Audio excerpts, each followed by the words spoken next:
Live on YouTube. All right.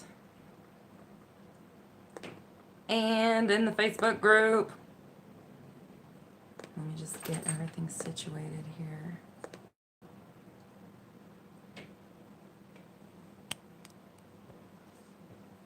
I don't know if that helps. All right. Woo! Mindset Monday. Always fun. I love Mindset Monday. I love being able to interact with you live and answer questions and kind of clear things up that are confusing or you're not really quite grasping. So feel free to ask any questions, or if you have any clarity on any topics, just let me know and we can talk about them. Today I really wanted to, is that better? Well, first of all, if you're watching me on YouTube, this is going to be the last time that I do Mindset Monday from the old channel. Everything from now on will be on the new Roxy Talks channel. So please, yay, hello, welcome. Make sure that you follow the new channel. I'm finally ranking on Roxy Talks. If you just look on YouTube under Roxy Talks, I come up. For the longest time, it was freaking Cash Me Outside Girl was on some radio show, and I think the host's name is Roxy or something like that. So that had like the monopoly on Roxy Talks for over a year. So I'm proud to say with the new channel, I'm finally the main thing on the Roxy Talks search on YouTube. So once again, hello everybody. Hi, glad to have you. And if you're just joining, please just letting you know that this is the last live that will be on this channel. You're going to have to follow the new Roxy Talks channel to see the Mindset Mondays from now on. If you're in my Facebook group, they will continue. Anyways, okay. What is up, fellow dreamers and soul searchers? Thank you for joining me here for another Mindset Monday. Today, I wanted to talk about basically just like checking in with yourself and reminding yourself of your power. I'm good. Thank you for joining. I'm glad you're here. Central Africa. Thank you. Glad you could make it. So one thing that I notice in my own life, and I wouldn't say I struggle with it. I mean, yeah, we'll call it a struggle because it's not that fun. But, we're constantly going like this with our vibration, with our belief in ourselves, with our trust in our own power, our knowledge that we're creating everything in our world. So it's really important that you constantly check back in, not just with, you should be checking on your feelings and paying attention to your thoughts and the things that go through your mind throughout the day anyways. But every few days, or at least once a week at the most, we need to be checking in with our own power. We need to be reminding ourselves of our divine nature. We need to be reminding ourselves of our ultimate creative power to bring about whatever it is that we want in our lives. Because even if you study this all the time and you're immersed in it and you understand it, there comes a point where you just get wrapped up in the 3D world and things just happen, and maybe it's not terrible, maybe it's just mediocre or just a regular old day, but after a while you start to forget that this is not a solid physical world. We are in an energetic field, some sort of illusion. 99.99999% of an atom is empty space, and everything, as you know, is made up of atoms. So even though everything around us appears solid and to be like a real structure, like it's not real. So we have to constantly remind ourselves that there's so much more going on. There's so much more to us. There's so much more to our power. And there's so much more that we can do that we are just, not really allowing ourselves to do. We're scared of maybe branching out too far. We're scared of making waves. We're scared of people judging us. We're scared of failing. We're scared of, trying too hard and feeling too optimistic and then losing out and then all the guilt you have to deal with and beating yourself up, all that stuff. So we like adhere to the 3D world just to be safe. And, safety never really got you anything special besides safe, which, I love safety. But if you're looking to, make leaps and bounds in your life, if you're looking to do miraculous things, if you're looking to do things that maybe you don't quite believe yet, it's going to take a lot of inward focus and reminding yourself of your power and using these powers to improve your powers. So all of the mechanisms, all the things that you're using to attract your specific person, to attract money, to attract a job, to change your looks, whatever, you can also use those powers and that attention, that focus to make your manifesting functionality better. Use manifesting to make manifesting better or easier for you. If you're just joining the live chat on YouTube, I just want to let you know this is the last time I'm going live on the Roxy Lee Hart page. You're now going to have to go onto the Roxy Talks page if you want to catch the Mindset Mondays. So go ahead and search for me in YouTube, Roxy Talks. I got the whole page now. Got Cash Me Outside. I beat her out with my SEO. Anywho, so yeah, just, we got to check in with ourselves. We have to remind ourselves of our power a lot. You have to do things. You have to use affirmations. You have to practice small things. You have to talk yourself up. You have to remind yourself, remember the things that you've manifested before. Remember the times that were like so crazy and you just knew it was going to happen and everything fell into place the way you wanted it to. We remind ourselves of these instances. We remind ourselves of our divine power constantly because it's easy to forget and just let it fall by the wayside. And I definitely experienced that myself. And I think that's the reason I'm talking about it today is because I kind of had one of those 3D day. The last few days have just become very 3D for me. So talking about it with you guys and sharing that out and just kind of like getting the thoughts out and getting them out of my head just to help to remind and remember that it's all me. I'm doing all of it. I'm keeping these walls in place around me, and I am maintaining every aspect of my existence without even realizing, and like literally just my body itself breathing and circulating blood and all the stuff that it does without me needing to even think about it. And that's how manifesting is. A lot of manifesting is like that. It's completely subconscious. It's completely like unknown to you, including the things like holding the walls in place and keeping the threads of fabric.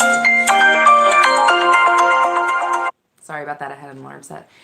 So you're infinite. You are and I'm not a religious person. I never have been, but at this point I can say there has to be something else going on. I don't know what it is, but we are an extension of that power, of that source, of that creative force that brought us here or that put us where we are. And so we're doing a serious disservice to ourselves by not utilizing it, by not testing it. Use it on small stuff, use it on big stuff, use it on meaningless stuff, use it on the most meaningful things in the world. Use it on benign stuff that doesn't matter. Use it on things that are, life-changing and important. We're doing it so much at all times to like the most tiny little detail that we forget that, it's all us and it's all our power, and we have the power to change it. We have the power to maybe not necessarily create it. All energy that has ever been created is already here. You can't create it or destroy it. So that is actually a comfort too, if you really want to think about it. You're not creating something out of nothing. You're not making a new version of you or a new world or a new this person or a new that. You're not creating $1 million. Everything that you ever want and could ever want is already in existence. Energy cannot be created or destroyed. You are simply selecting it through your vibrational frequency and moving into the dimension or the parallel reality or universe where that thing exists and where you are connected to it. So this is what I'm talking about, reminding, just like remembering things like quantum physics. And if you feel very physical in your body and 3D and anchored to this earth, just look up quantum physics for like 15 minutes and you're like, oh yeah, okay, something weird is going on.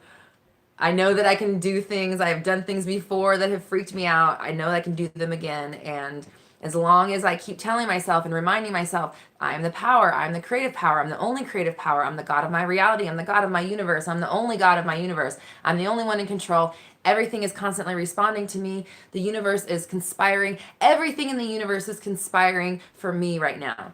And every single one of those statements is true for each one of us. So saying them over and over, reminding yourself like, oh yeah, this is me. I got it. I can do whatever I want. I can literally do whatever I want. There are no chains. There's no limitations. There's no circumstance. There's nothing. There's no boundaries around you except for the ones that you place on yourself. So don't do that. If you're just joining us, I just want to mention this will be the last Mindset Monday on this channel on YouTube. Please join me at the Roxy Talks channel on YouTube. It's got its own new channel now.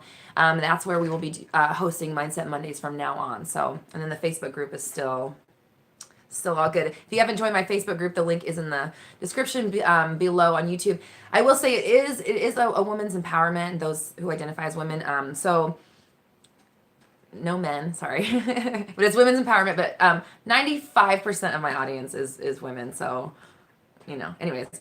So if you want to join Black Moon Society, the link is in the comments. Hello, hello, hello. Okay, so I want to open it up to you guys. Oh, you're so sweet, Robin. Thank you. I want to open up to you guys if you have any questions about your power, understanding things you've been trying to manifest, energy vampirism. Okay. I don't really know too much about it, like, under that name. So I can't, like, completely speak on it. I'm just going to assume that you mean, like, people that suck your energy or situations that drain you, maybe. My thought on that is it's when you're doing something that you love, when you're doing something that makes you happy, when you're doing something that fulfills you, you could do it all day long for free. No one would have to pay you and you'd feel energized at the end.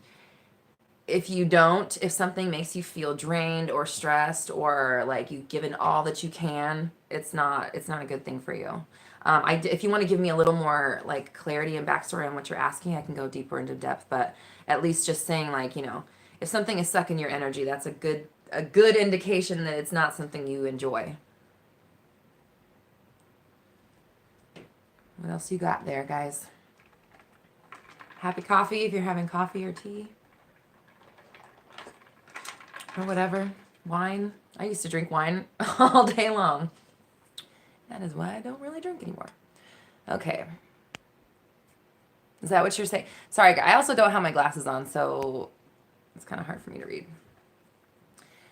So yeah, basically, I mean, we are just, oh wait, what is this? I'm still struggling with insecurity and comparing myself to people who I think are better than me, and it's, sorry, tormenting.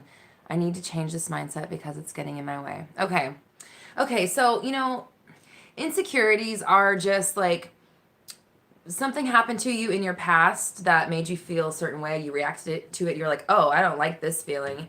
And you felt it really strongly. And so the universe brought it back to you. And then the next time it happened, you felt that same way again because you're creating neural pathways and your brain fires. So Hebbian theory, neurons that fire together wire together. So if you have a stimulant and you react a certain way, and then that kind of like resonates within you so that you manifest it again, and then that stimulant comes again, and now you're familiar, so that reaction's a little bit easier to kind of go to.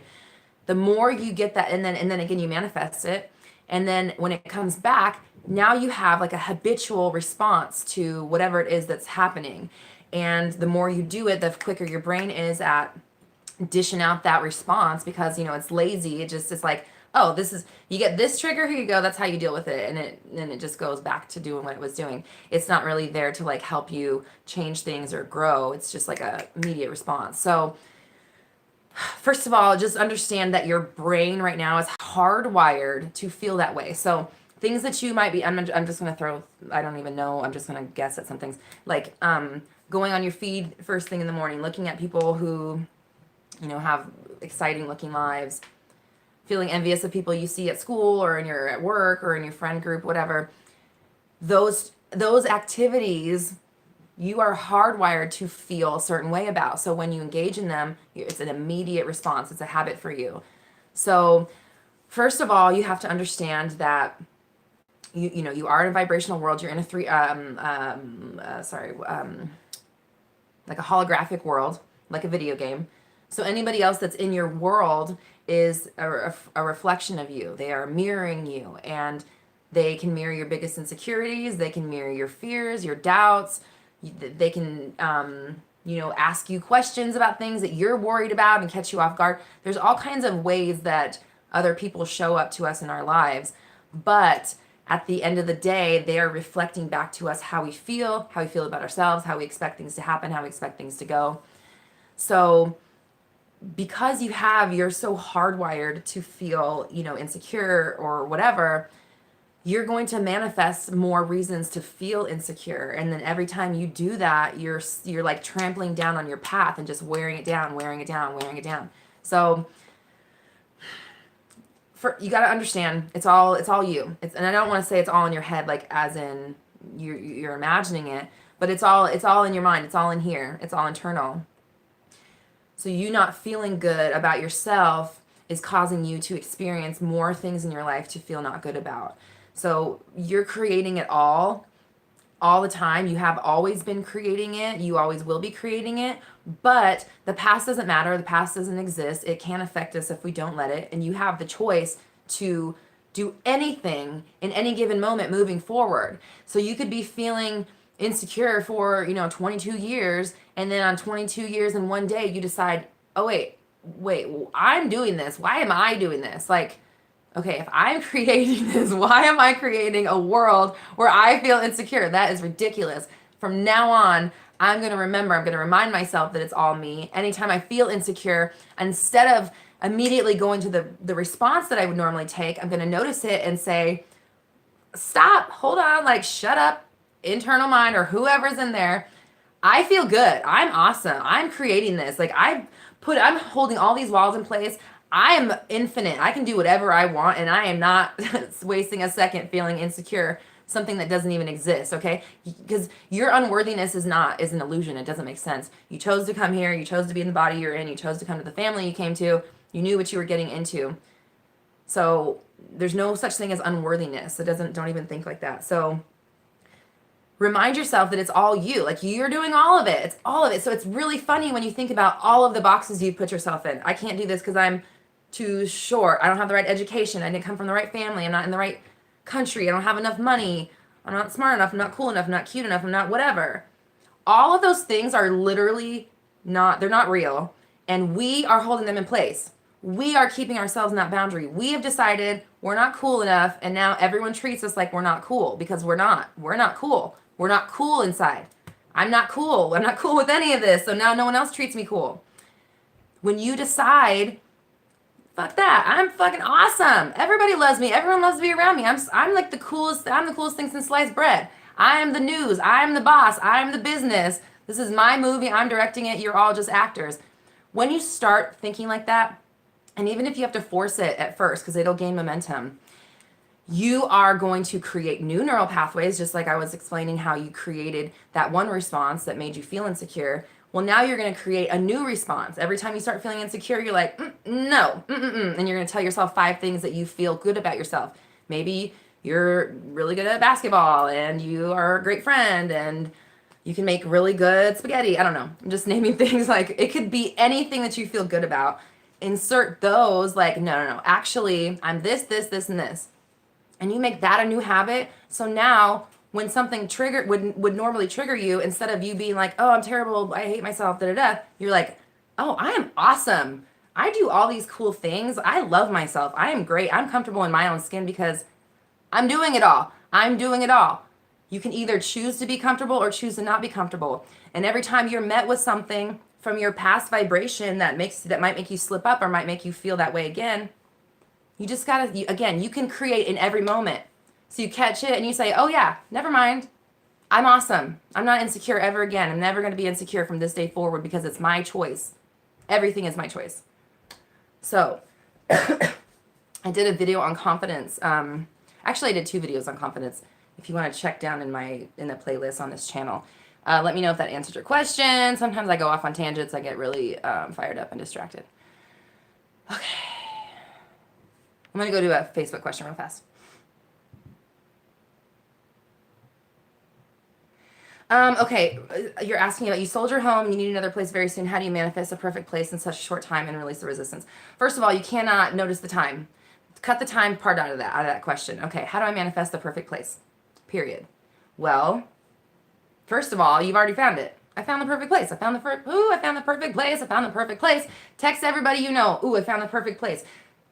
Just like you have to decide. You got to make the decision. And then once you make the decision,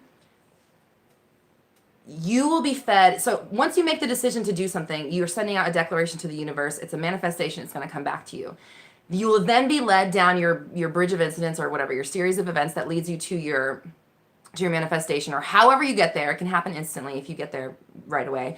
But you don't know what those things are going to be. And those things can be as like, even a thought is a manifestation. You say, how do I do this? And then you're fed a thought. Maybe you're fed an affirmation. Maybe you're fed a website. Maybe you're like, check your email. Maybe it's like, text so-and-so who lives in this neighborhood. Let's see if she knows of anything.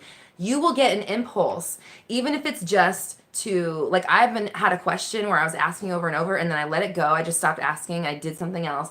And then not even like a few minutes later, an affirmation came of not the question, but in an affirmation. So I was like, how can I help 1 million people? I asked myself that maybe 10 or 15 times, did something, went about my business. And then I got a message. I got an affirmation. It was like, I am helping millions of people. So then that was the first manifestation of it. And then that became, instead of asking the question over and over in my mind, then I used that as an affirmation. I'm helping millions of people. I'm helping millions of people. And ever since that happened, all of these things are like lining up that is allowing me to reach more people. So yeah, for you, the house, anything, if you're worried about time, first of all, you got to cut the time out. Actually, my video tomorrow is about time factor. So check that out. It'll be on the Roxy Talks channel.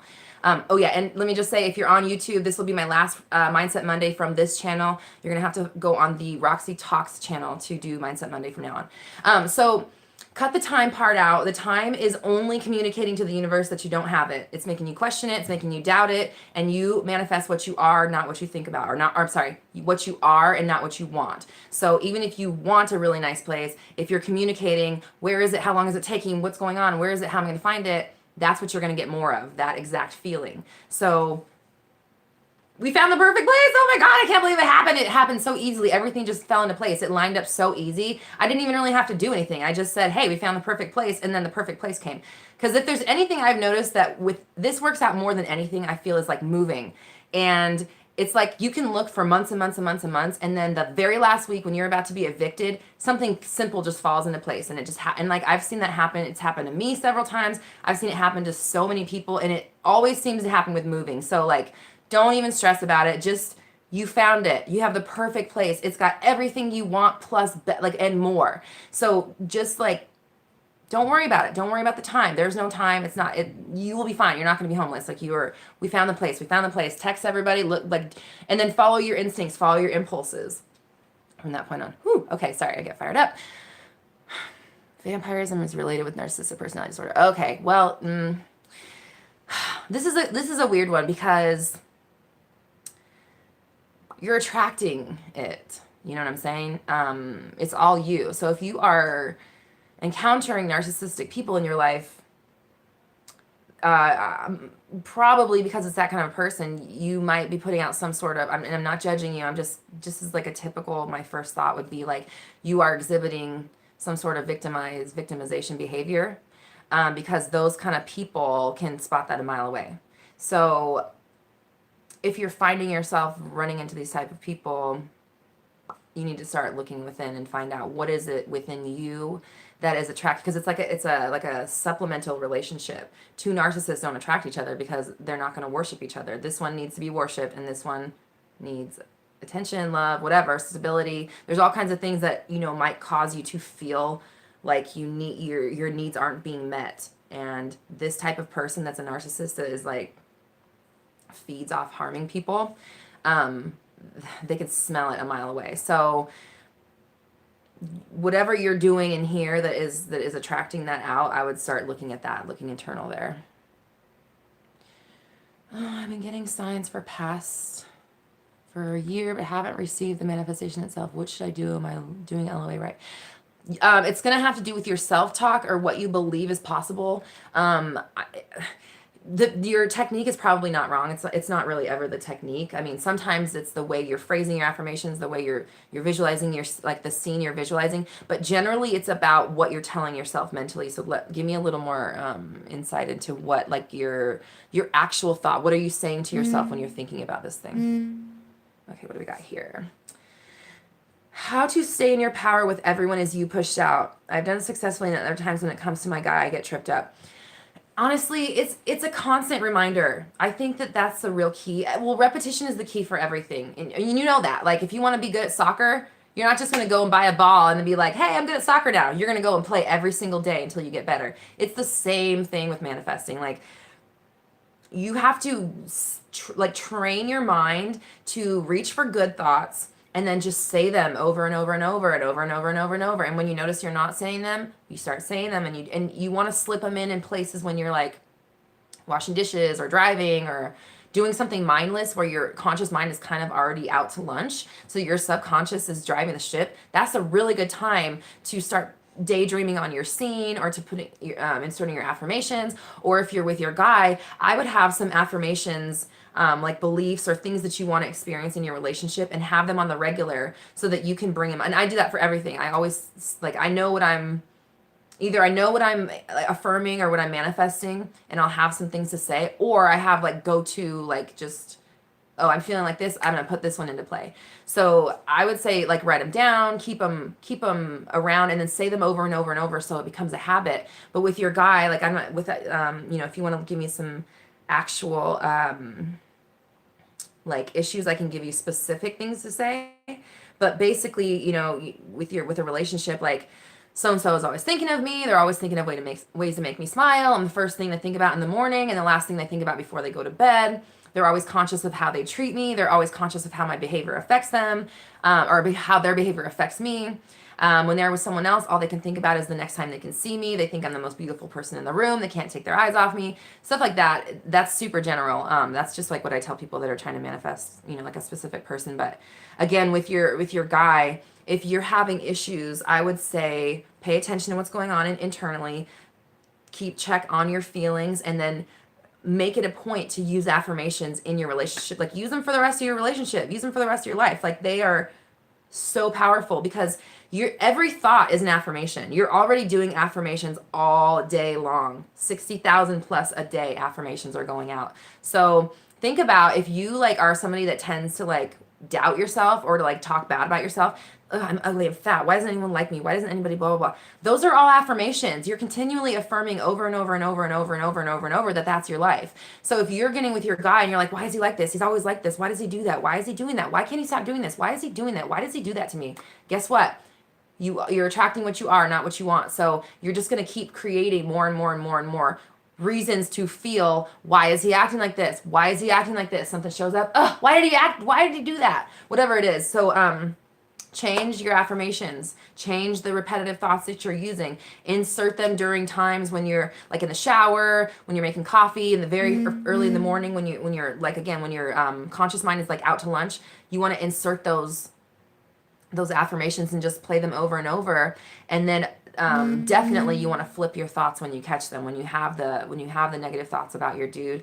Catch him in the moment. Say, actually, no, he's doing this. He's doing this. He always reacts this way. He loves it this. He likes blah, blah, blah. And just change the story. So it's a two-parter. Change the story when the doubts come up or the fears. And this is for everything, guys. Change the story when the doubts or fears come up. Same with insecurity.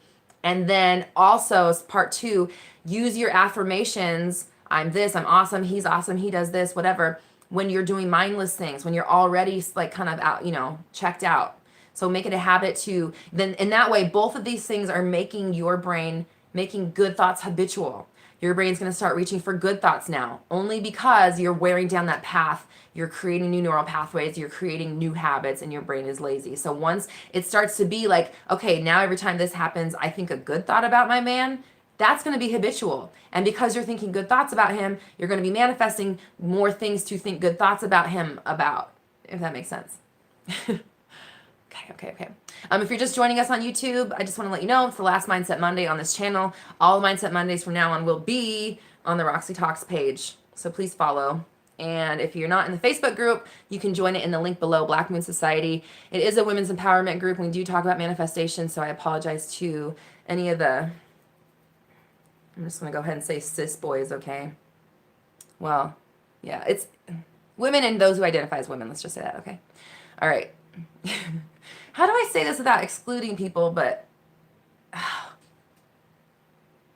I have no gender bias, but I know I, as a woman, feel more comfortable sharing with other people like, I don't know how to, okay, I'm just going to stop it. You guys get it. It's all love for everybody. If you're a guy, I will still absolutely help you with one-on-one coaching. Okay, let's see. Your SP said there's a chance for you in the future, and that made you feel better about us. How do I bring that to happen now, and have it be 100%, not just a chance? Girl, you are creating, or I'm sorry, I didn't mean to assume you're a girl. Maddie. Okay, yeah. You're creating it. You're creating the chance. You're creating the chance that it does. You're creating the chance that it doesn't. You're creating like the possible future. So you have to stop questioning it. You have to like trust in yourself so much and know that like no matter what you're creating, like you're always creating what you want. That's what this thing is about, is checking in with your power, reminding yourself all the time that it's always you, so that when it comes to big things that stress you out or worry you, or you're not sure how it's going to come about, you have so much faith in yourself because you are always reminding yourself of your power and proving it to yourself, that you don't question it as much. Like the questions still come up, but then you're able to be like, no, it's me. I got that. I am creating it. If this is the future I select, it's the future I'm going to be in. You're choosing it. Every moment that you're in right now is the future unfolding one moment at a time. There is no past, there is no present. There's only current moments stacked on top of each other, forward, forward, forward, forward. So when you think you're creating your future, what you're doing is you just change your now.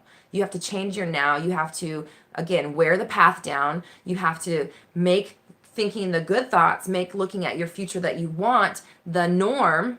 And just know that if you say that's your future and you only look there and you don't entertain anything else, nothing else can come in, because you're like concentrating on it and you're making it happen. So if you're not holding images in your mind of you being like old and lonely and worried, that's not going to happen, because that's not how this situation works. Like you're in a ship, you're driving to a port. You can go to any port all over the whole globe that you want to, but if you're going to a certain port, you're just going to go to that port. And the only thing that would stop you from going to that port would be, you not going there anymore. Of course, like storms and stuff, but we're saying like if you're on this course, you just stay the course. You just keep your eye on the prize. That's where you're going. Decide that's your future, and then don't let anything else, even if he says something crazy like, that's funny because we're together forever. Okay, go on. I'll be here whenever you decide to, be real about it. You just have to be steadfast and test your power all the time, so that you know it, so that you don't have to question it. Okay. My problem is that my thoughts are positive, but my feelings sometimes are a problem. Hard to hold on to that. Okay, so what I suggest for that is I would say take the things that you are looking to feel about, like whatever the emotions that you're looking to conjure, whether that's freedom, comfort, joy, love, excitement, eagerness, whatever. And you're going to think back on a time when you experienced that. And even if you don't live the happiest life, even, whatever your bottom is, everyone has a different bottom, everyone has a different top. So find something that made you feel excited about, that made you feel loved, that made you feel appreciated, that made you feel cherished, that made you feel beautiful, that made you feel whatever. And you're going to bring that memory up, and then you're going to feel it and practice it and bring it up and feel it and practice it and soak in the feelings. Like, as so dumb as this looks, you can't smile huge like that without like loosening or like lifting some weight off your shoulders. It's literally impossible. So even if you have to like like smile, it literally it's so ridiculous, and you can't do it without feeling better. So even if it's just something that small, I want you to pull up these feelings, pull up these emotions. You know what they felt like. You felt them before. You can go into your memory. You can go into a meditation session and say, what does excitement feel like to me? What does happiness feel like to me? What does personal fulfillment feel like to me? Even if you're not personally fulfilled in all areas of your life, there are certain areas of your life that you are fulfilled in. Even if it's like how good you can knit a sweater, you still have, what it feels like to accomplish something and feel good. So if that's your emotion you're searching for. So you're going to recall these memories. You're going to soak in those emotions. You're going to suspend any embarrassment, any doubt, any whatever. Do it in your alone when no one's around if you have to. And bring those feelings up. Soak them in. And practice them, practice them, practice them. Once you got the feeling going, then you're going to bring in your new thoughts. The thoughts that you're having trouble connecting an emotional attachment to. you're going to go like opposite with it. So you're going to bring the feelings up because of something else that made you feel that in the past. And then you're going to attach new affirmations or whatever it is onto that feeling. If it's a scene, an imaginal scene, you're going to basically stitch them together. And you're going to practice it. You're going to do it over and over. You're creating new neural pathways. You're going to start making your brain associate that thought with this feeling and just do it again over and over and over and over and over. If you had to learn soccer, again, you would go practice it. You would hammer that in. You would kick balls all day long until you were good at it, until you were better, you know? So it's all about repetition. Practice the feeling, conjure the feeling, recognizing it and noticing it, make sure you like understand that feeling and you're like, you can call it up in a moment. Like, I know I can feel this way about this thing, and then you can soak that feeling in and just like, I love it. That was the best day. Oh my God, it was so fun. And just like, you can let your mind wander on what made that feeling so good. And then when you're kind of like resonating with it, then you bring your, this is awesome. I am so awesome. I'm creating my own future. I am in control of all of this. Everything I want is unfolding exactly the way I want it to. Everything the entire universe is conspiring for me. Everything is happening for me. Everything is responding to me. Everything I want manifests so quickly and easily. And you just like go on like a tangent with your affirmations or your thoughts paired with that feeling. Okay. And if you're just joining YouTube, please head over to the Roxy Talks channel. This will be the last Mindset Monday on this channel. Oh yeah, I'm glad you finally made it. Okay. How do you drop wanting something that is present wanting something in the present moment, and what do you do when you miss the physical presence of your SP in 3D? How do you drop wanting something in the present moment? Like, when you're wanting something, I'm guessing these are related. You're wanting your SP, you're feeling lack about them. You're gonna have to. So something I mentioned in the beginning, I'm not sure if you were here. If you've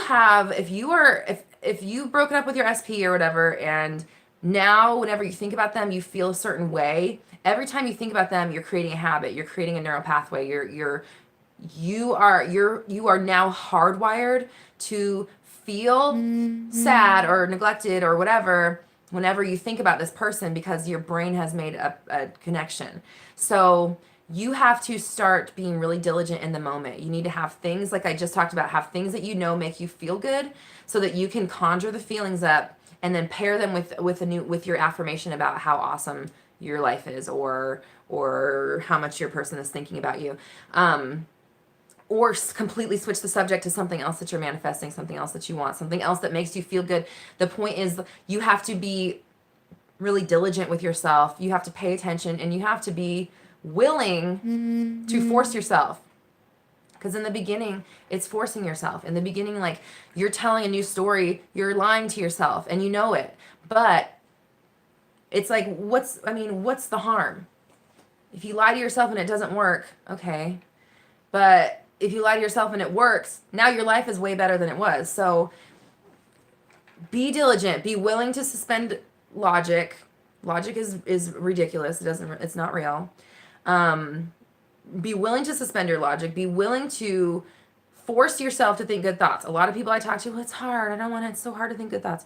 I know it is. It's hard for everybody. But like the more you do it, the more you make it a habit, the more you force yourself. It's just like working out, like there are a handful of people on the planet who really love working out. The rest of us do it because we feel like we have to. And sometimes you have to force yourself to do it. Sometimes you have to force yourself to do the dishes. Sometimes you have to force yourself to, I don't know, go put out job applications if you don't have a job. But you do it anyways. You just do it, okay? Because that's part of life. You just do it.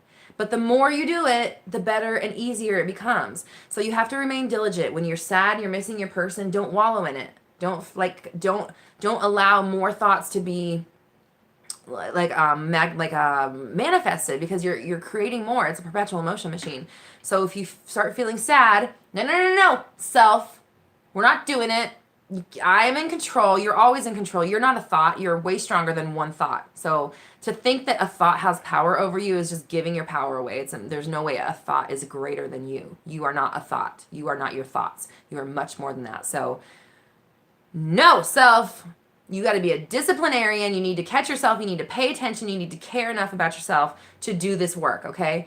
And you catch it and you say, no, I am fulfilled. I am beautiful. I am whatever. Like, you insert your affirmations. You conjure up good feelings about things that you felt in the past.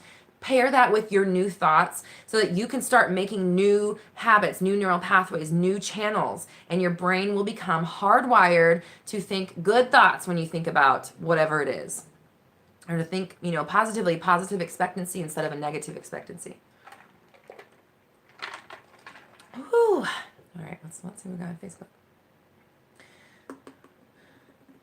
With your guy wanting to, him to communicate with you, ask you more, ask you to spend more time with him. Okay, that's, easy. My person, he's such a great communicator. He's super open and he trusts me. He's always wants to share the way he feels with me. He's always thinking about ways he can make our communication better. He loves the fact that we're so open and we're so easily able to share with each other.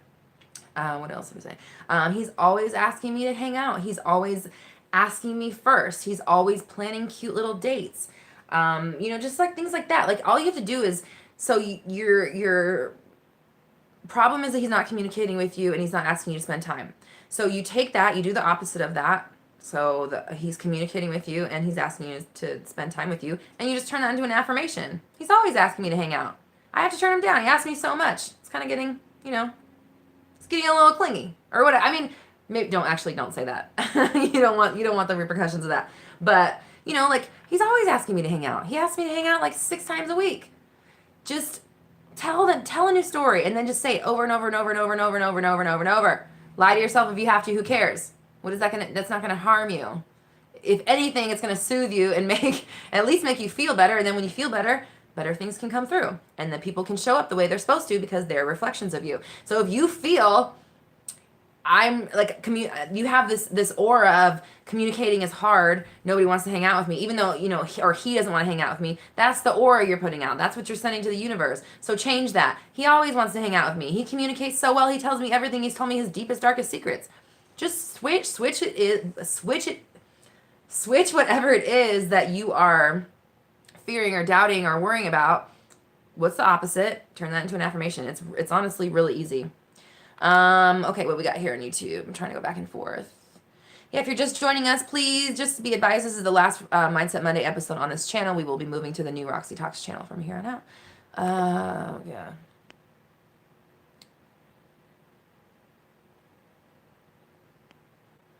Waiting for that money to manifest for the past year. Okay. First off, I do want to say I do have a new program coming out. It's called the Love and Money Seminar. These are the 2 most elusive items in the entire human race. Trust me, this is what people want to know about. So yeah, I have a Love and Money Seminar if you're interested in taking that. That'll be, I think I'm launching it tomorrow. So here's the thing with money. It's the same with love. They're very closely related, even though people don't really realize it. You have to be okay with where you're at now financially in order for money to come. And I know that sounds cliche. I know it sounds trite, whatever, but that's the honest truth. You have to feel, you're basically like a trapeze artist without a net, but you believe there's a net. You know there's a net. You know that even if you fall, that net's going to catch you. Even if you can't see it, even if you don't think it's there, even if nobody thinks it's there, you have to know it's there. You have to get up on that trapeze and fly off that thing like it's the most exciting thing of your life, and there's 55 nets below you. Like, not only do you have to feel it, know that it's there for you, you also have to enjoy spending money, because you attract what you are. If you feel negative feelings when you spend money, guess what? You have a neural pathway. It's everything we've talked about is all related. You have a habit. Money at some point made you feel this certain way, this feel of lack. Maybe it's growing up, what your parents went through, what you lived through. Maybe as an adult, the first time you went out on your own, you were like, oh shit, this is really hard.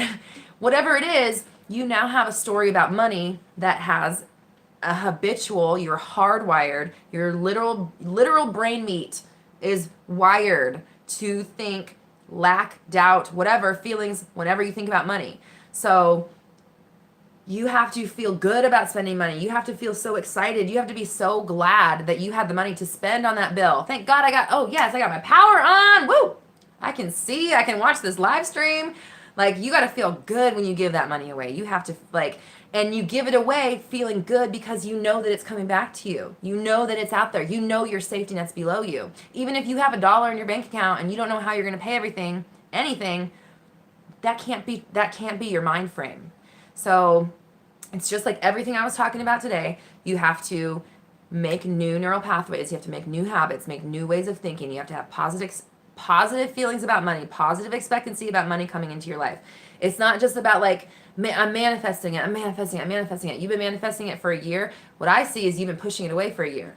You've been doing something that is communicating, I don't have it. It's not here. Why isn't it here? I don't have any money. There's no money. There's not enough money. I'm manifesting it. Where is it at? Why isn't it here? I've been manifesting it for a year. All of that is just repeating. It's not going to get you money. It's going to get you more feelings to feel that way about. Your feelings replicate. So you have to feel good about money. You got to go and spend your money and be like, yes, thank you. You know, like, it's got to feel good, and you have to trust that you have a safety net. Otherwise, it's just not going to come to you. Well, let's go Facebook. Okay. Glad you enjoyed the advice, Margot. Thank you. Tina. Don't give up. Giving up is the worst. Hold on. Let me take that back. Sometimes you have to give up the reins. You have to give up the fight. You have to give up the need, the desperation, the like, it has to happen. It has to be this. It has to be whatever. That's what you got to give up. You don't ever give up on your goal. You always see yourself in that end spot. Whatever it is, that's your future. You keep your eye on the prize. Your job is not to know how or when or what the circumstances are. That's none of your business. Your job is to keep your eye on the prize and show up, okay? So don't give up on your goals, but do give up the reins. Give up the necessity, the desperation, the neediness, the yearning, the longing. That's what you drop. That's what you get rid of, because that's what's keeping it away. Because it just replicates. So if you are longing for something, instead of you thinking that your longing is going to bring it closer to you, it keeps it away, because when you long for something, again, your feelings manifest, your feelings replicate. You long, so you long, so you long, so you long, so you long, so you yearn, so you yearn, so you long. And it can't get anywhere else out of that cycle until you stop yearning. You start, I got it. And then the universe is like, oh, she got it.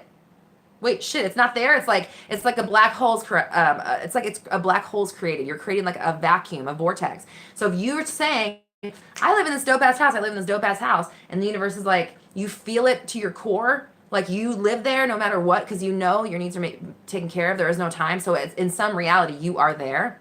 If you know that, the universe is like, oh shit, wait, there's supposed to be a house. Let's get this house going. And everything just happens really fast. That's what happens. You gotta just trust in it for long enough. And keep your mental diet focused. Keep your negative thoughts out of the way. And if you do have them, which is normal, you flip them and you don't judge yourself. You just flip them. Nope, actually it's like this. Okay. I used to think about certain things all the time. Now, not so much. I still want those things. Is that a good thing? Is it part of letting go? Oh, that was weird. Yeah, I think I just answered that question. Yeah, you can, as long as they're still there. They're still, a lot of times things will manifest years later that you don't necessarily, like things that you wanted really bad and then you stop caring about them, will manifest later because you have no resistance to them anymore. So they definitely could still come. Keep your eye on the prize and just feel light about it. Have positive expectancy. Like, I wonder when it comes, like, I wonder how it's going to come out. Is it going to, if you think about how things are going to come about in a, like, wondering, like I said, a positive expectancy, like, okay, so, I mean, could it be like this? Like, what if it's like this? What if this person calls me and, like, texts me and says, oh, you won $1 million, whatever. I'm totally just whatever. But if you have positive expectancy and you think about things like, oh, what if it happens like this? It could happen like this. You're doing what your brain normally does when it's on autopilot, but you're doing it for good. You're doing positive expectancy. You expect that it's going to happen. You don't know how, but you're entertaining all kinds of different positive outcomes and positive instances and ways that it could come about in the best way possible. So that's what you're feeding. That's what you're replicating. Like, ooh, what best way possible could this happen? If that's how you feel, that's what's going to come to you. Okay. I took your advice and scripted last night for the full moon, and I will be continuing every night.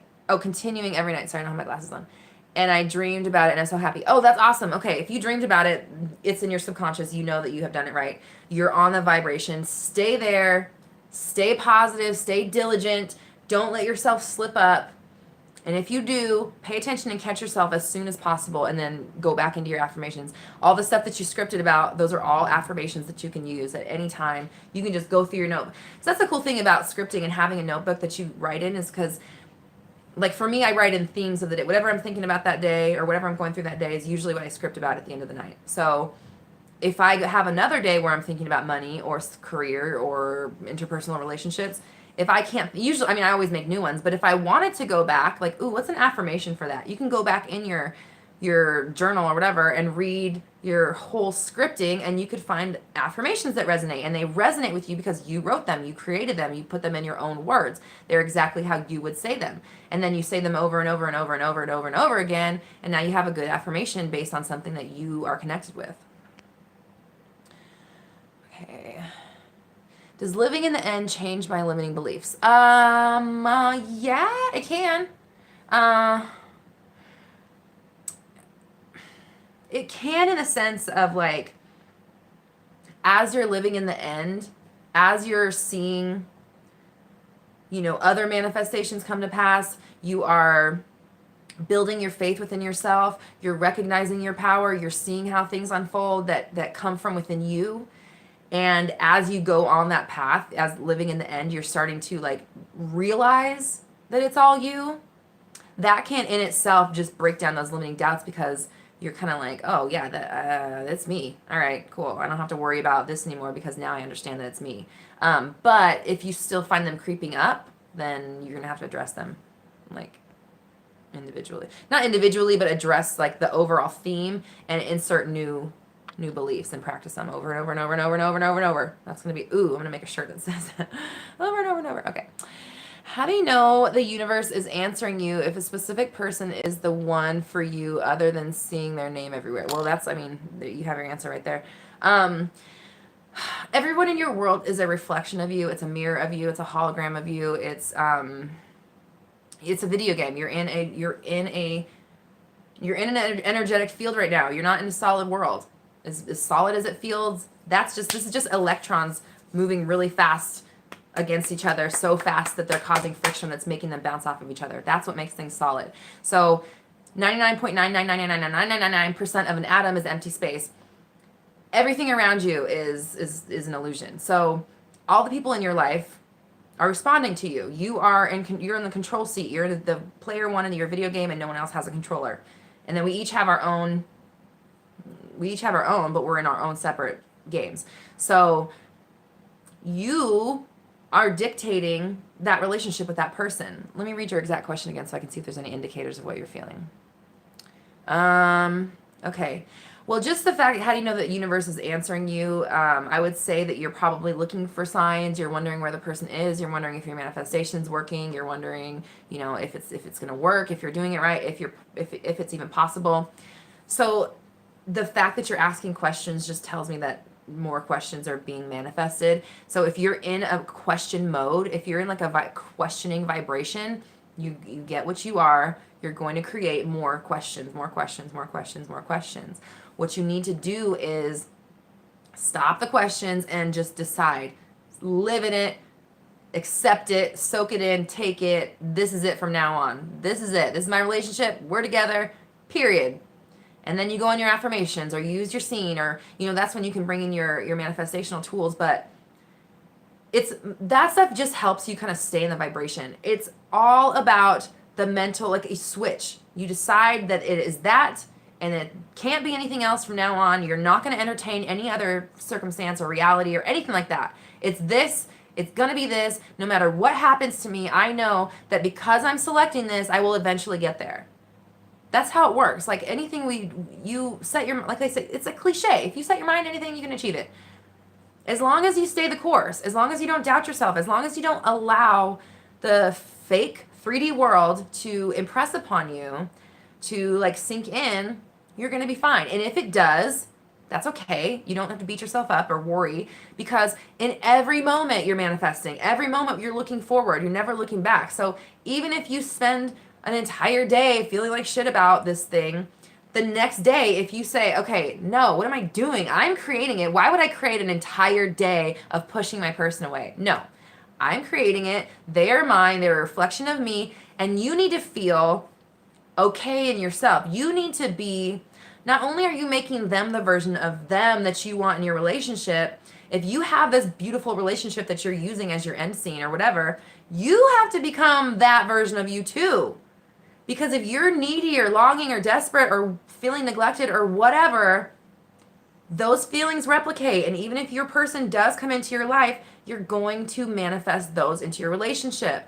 So you have to work on those feelings. You have to work on feeling good and secure and in your own, like happy in your own skin, happy with what you have, great, like appreciative of what you have now, knowing your power, knowing that you can have anything you want and create anything you want, in order to shift into the reality where you are that version. It's not just about them, it's about you too. Like, well, it's all about you, because they're a reflection of you. Everything comes from within, from without. Or sorry, everything flows outward from within. So with your person, that relationship that you want with them, you need to be that version of you that is in that relationship in order for it to happen. So don't put so much focus on them. They're a byproduct. It's just, that's just part of the catalog of life, and you've selected that model of dude, you know. So it's all about you. It's all about you internally. It's got to be okay here. It's got to feel like fulfilled and loved and appreciated and whatever here, so that this feeling can replicate. Your feelings are replicating. Just, that's what you need to take away from this, is your feelings replicate, and that's it. So if you feel about something, you're going to continue to feel about it in that exact manner. So if you change it if you want something different. How can I get rid of a belief and replace it with a new one? That's been like the whole, yeah, that's what I've been talking about all Mindset Monday. So whatever your belief is, say your belief is, I don't even know, if you want to tell me exact thing, I can give you a concrete example. But if your belief is money is hard to come by, something like that, you take that sentence, that belief, and you flip it to the positive version. What do you want to see? That money comes easily and effortlessly. I manifest it all the time. It's easy. Then you do what I just did. You make it and you say it. You make it an affirmation. You say it so many times that it sounds real. Like you say it so many times you start to believe it. Money comes easily and naturally. Honestly, it really does. Money manifests so easily because money is just energy. Everything is energy. So the second that you understand how to have that relationship with money and be grateful for it, be happy for it, love the feeling of giving it out because you know that it's only coming back in, it's tricking your mind. It's repetition. So take your belief, flip it into a positive affirmation, and then say that shit 150,000 times. That's what you need to do. And if you're not willing to do that, I don't know what to tell you, because you're not going to change your brain. You have to change your literal brain meat, okay? Your brain is hardwired to think this thought about this certain belief, whatever the belief, how do I explain this? I've said it so many times. Yeah, when you I'm using the word trigger as just like it causes a reaction. If you think about money and you immediately feel lack, that is a habit. That is a neural pathway. That is literally carved into your brain. So now you have to, again, take a positive affirmation version of that. And then when you feel that, when you have that stimulus, even if you do feel lack and doubt, you're changing it. And you're changing it, and you're changing it. Nope, actually, money comes super easy to me. It's always there. It's there. You can't create money. Every dollar, every cent, every penny, all other kind of currencies that are out there already exist. Energy cannot be created or destroyed. It's already out there. So you're not really creating it. You're just like summoning it. You're becoming a vibrational match to it. So, and this is with everything, not just money. So you just realize it's easy. It's easy. It comes. It can come at any second. It can come at any moment, and it's easy. So you make it. You have to start believing it, and you believe it by saying it over and over and over and over and over and over and over and over and over and over and over and over and over again. Just like if you wanted to learn soccer. Again, I don't know if you were here earlier, but I said, like, if you wanted to be a soccer player, you wouldn't just go get a soccer ball and then, like, show up trying to, like, audition for, I don't know how soccer works. But you wouldn't just, like, show up for a tournament just because you went and bought a ball. You would go and practice your ass off so that you could do as best as you can for that tournament or whatever. So it's practice, it's repetition. That's how everything is implanted in the brain. That's why you go through training at work, so that you can get used to doing the job before they put you, out with people or whatever. It's all repetition. That's why you go to school every day. That's why you study. Like, it's training you to behave in a certain way in your brain. That's how your brain works for everything. Geez, you guys, all of these, like, comments are flowing right in and out of each other. Yeah, persistence is key. Exactly. That's what I was just saying. Okay. If I continue to say that my SP is my boyfriend and I feel that we will be together no matter what the current circumstance, will it happen faster? Okay, I just answered that. And actually, my video out tomorrow is just about that. Will it happen faster? The fact that you're asking that shows that you are displaying lack and doubt and neediness and desperation. I'm not calling you out. I'm just generally, as a blanket statement, these are the feelings that you're projecting when you're asking these questions. It's not about saying that he's your boyfriend. It's about feeling the feelings of you fulfilled.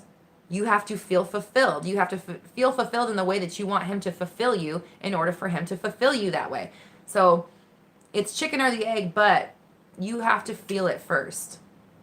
It's this perpetual thing. You feel it and manifest. So manifest so you feel it more, and you feel it more, and then it manifests, and it manifests and you feel it more.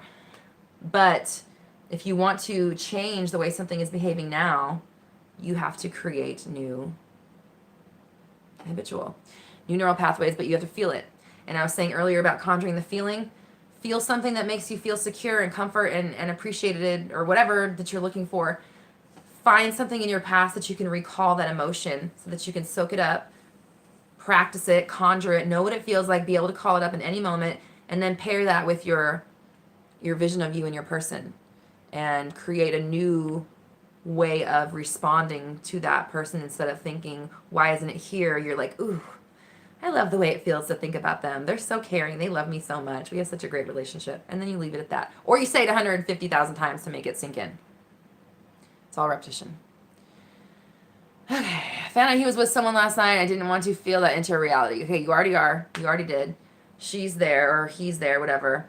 But the good thing is, you manifested that person. You can manifest them out as well as quickly. You can erase them out. You just cannot. Don't tell that story anymore. Don't tell anybody else that there's another person. Don't entertain it. Don't talk about it. Don't think about them. See yourself with that person, just like I was saying. Feel good about being with them. Feel it. It's not just about saying it. You got to feel it. You got to feel fulfilled. Feel like, oh, yes, all my needs are met. I don't need anything. I don't need anything. That's when things come, when you don't need it. Needy behavior, well, let's not even talk about the law of attraction. Needy behavior in general is not attractive. Nobody likes that. So it is attractive in the sense that you will attract more needy behavior, more things to feel needy about. So don't be needy. Just be like, the person doesn't exist. Don't give them life. You're literally feeding her. You're watering their relationship. You are going to be the glue that prevents them from breaking up if you continue to acknowledge her. It happens to me that any night I have an excellent visualization and next day a circumstance appears before my eyes and gets me down. Is that a kind of auto-sabotage? What do you think? It could be. It definitely could be. If you have a belief that, like, good things don't last, or okay, well, when's the shoe gonna drop? If you have that kind of mentality, then absolutely. You just need to stop thinking that, or again, replace it with a new one. Like, when a good thing happens. Okay, here's something that I do. Whenever I manifest anything, I celebrate the same way. Smallest thing to the biggest thing. I have the same celebration. I practice it. I know it. I feel it. I can think of what it feels like. I know what it feels like. I can do it in any moment. And what that's doing is it's creating a pattern, but I'm creating more instances to feel that feeling about, which is my manifestation coming to pass. Like, I have a thing. So I don't even know if that was where was I going with this? Yeah, so start celebrating your manifestations, all of them, smallest, even if it's a penny. Do you guys do lists of 5 to 10 things or 5 to 15 things every day that are benign, like I got a free cup of coffee. I found $1 on the ground. From one of them for me is I found a feather on the ground. That's when I always write, and I always find feathers. And every time I find a feather, I'm like, yay, a feather! I get really excited. I have a collection of them. I have like 30 plus. So make celebrating your manifestations a habit. Everyone, tiniest thing, finding $1 on the ground, finding a quarter, finding a penny, seeing a bird you just thought about, and you go outside and you see the same bird, whatever. Celebrate them the same. From that smallest thing to like getting your dream job. Same celebration, same excitement. Yes! Like whatever it is, so that you can make that first. It's going to become a habit. You're going to feel good about whatever it is that happened that you like, oh yes, I did that. Yes. You're going to make that a habit. And second of all, you're going to create a wave of momentum for good things to happen, for more things to come like that, because you're replicating that feeling. And then finally, if you have a thought that the other shoe's going to drop, or bad things always happen, or no good things don't last, we're changing that belief, just like we did with all these other beliefs. You can literally manifest like one good thing after another, after another, after another, after another. And as long as you don't allow, like, bad stuff is always going to happen. It's always going to manifest. We have past stuff that is going to come to pass. We never know. You never know when things are going to manifest. And once you start going down the road of understanding that it's all you, it's all responding to you, if something bad does happen, it's just a past manifestation. And you still, from that moment forward, just manifest a new one. Manifest it the way you want. Like it comes in and you're like, ooh, that's messy. Let's clean this up a little bit. Okay, now it's like this. And you don't let these things to take hold. That's the key. They don't have power if you don't give them to them. You have the power, not them. Again, it's like you're not a circumstance. You're way bigger than a circumstance. You're way bigger than this one tiny event that happened. You are like this infinite power. So just don't even, who cares? Like, okay, that's annoying. How about we do it like this time? Actually, it's like this. Actually, it's like this. Actually, it's like this. Then insert a new affirmation or say what you want to happen over and over and over again. You got to train your brain to recognize these moments and whatever. It doesn't even matter. I can just manifest a new one. I'll just manifest it better. I don't care. You know what I mean? Like it's not even it's not a big deal at all, because you can change it in any moment. Oh, hi, love. Thanks. Glad to have you. Just to let you know, it's the last Mindset Monday on this channel. From now on, we will be doing it from the Roxy Talks channel. So if you haven't subscribed over there, please do.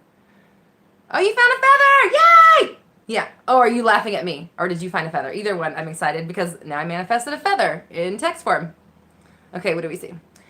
My parents are looking for a suitable groom for me. Oh no, for arranged marriage. Sorry, I didn't mean to react that way. What should I think of? What should I think or feel with regards to my SP? That's why I worry about long time if it takes years. Okay. So you want to get your SP before your parents marry you off, is what you're telling me, I'm guessing.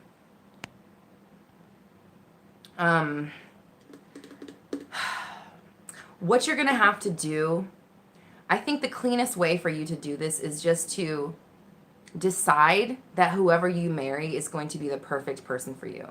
Because maybe the specific person, I don't know. I mean, maybe it's them, maybe it's not them. Maybe a person your parents find is better, whatever. But you worrying about that is not good. Not good for this situation, because you're going to insert negative feelings into something that is like a major deal for the rest of your life. So what I would say is, this is kind of hard. So the SP, not saying let him go. I'm just saying if you are trying too hard to make it that person, you're going to offer up funky vibrations. And I can tell already, like you're worrying about time, you're pushing it away. So I think what I would do is I would have a scene of you and your specific person happily married, maybe on your 5th, 10th, 20th anniversary with that person. And just let that be a scene that you practice because it feels good and because you like the idea of it, because you like the positive expectancy. But you have to work on not attaching any fears or worries or limitations or doubts into it. And you can't be afraid, like, what if it's not him? You can't think that. And then you're for affirming, I would just say you have to be like, I married the most perfect person. I'm so glad I am married to the perfect person for me, and things like that. Like, even take out the parent's choice about it. Just say, I'm so grateful I have the most perfect spouse. And then you can describe, he always thinks about me. He's always bringing me flowers. He puts me first. He's always thinking about ways to make me smile. Tell the story that way. And every time your parents bring it up, every time you think about the other person, you got to do your best to only think the positive expectancy thoughts. So I'm married to the most amazing husband. I love being married. It's so fulfilling. I have the most perfect partner for me. They understand me so much. Like, and go down that story and tell yourself that story all day. Like, live in a fantasy land if you have to, because surprise, you already live in a fantasy land. This isn't real. So make it whatever you want it to be. But just, I would say you got to do really a lot of work to not react to how your parents or whatever they're doing, not entertain it at all, not even think about the fact that they're arranging a marriage, because I mean, you're creating that as well. So if you just decide you're in a harmonious and beautiful relationship, period, we're not talking about who you're, because that narrows the scope, and it narrows like the going from like infinite ways that can happen to like way less ways, because it has to be with this person. And I'm not saying it's not going to be. I don't know the answer to that, but I would just say cut out all of the circumstance, the limitations, all of it, even the person. Like, you can visualize your future with him if it makes you feel good, and when you're just kind of like absent-minded or you're meditating on it, if it makes you feel good to think about your guys' future together, and you can do it without bringing in those thoughts, those worries, those doubts, those fears, this, it has to be him, even I hope it's him, because I hope, that's just going to create more things to hope about. I hope it's him. I hope it is. No. It doesn't matter who it is, because I'm creating the most beautiful, amazing relationship, So it doesn't matter who it is. I'm going to be fulfilled no matter what, because I'm fulfilled. Period. End of story. So think about it that way. Don't entertain any of it. Don't entertain any of it. Don't question it. Don't worry about it. Don't fear that it's not going to be him. Don't fear who it is. Don't wonder who it is. Just, it is amazing. It's just amazing. You have a beautiful life. You're creating the most beautiful existence, and you are creating the coolest marriage, best communicator. You guys love each other. You have so many things in common. You love hanging out. You love talking to each other. You're kind of like can't leave each other's side. It's always so fun to be together. When you're not with him, you're like, man, I want to be with my husband. These are the thoughts that you want to have, and you just got to go on those thoughts and spiral on those. Make that your habit, and over and over and over and over and over, just like I said. Okay. Your SP got engaged and has always been hot and cold. Tips to keep believing on the final scene, even with all the 3D stuff. You're creating all of it. Like, they're only engaged because you say they are. And I know that's hard to grasp, and you're like, well, they're engaged. Well, then you just affirmed it once again. So I do have a video actually coming out this week on third parties. And then him being hot and cold, that's just a reflection of you. That's a reflection of how you believe, how you expect, what you think is, if you think he likes you, if you have insecurities, if you have doubts, that hot and cold just tells me that you're hot and cold with your beliefs about the possibility, your beliefs about your power, your feelings about yourself, like all of these things combined, you not knowing what you want, or you not feeling worthy, whatever, that's going to create that hot and cold behavior.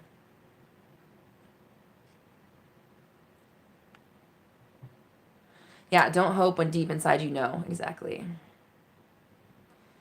It's just doubt, but keep under that. Yeah.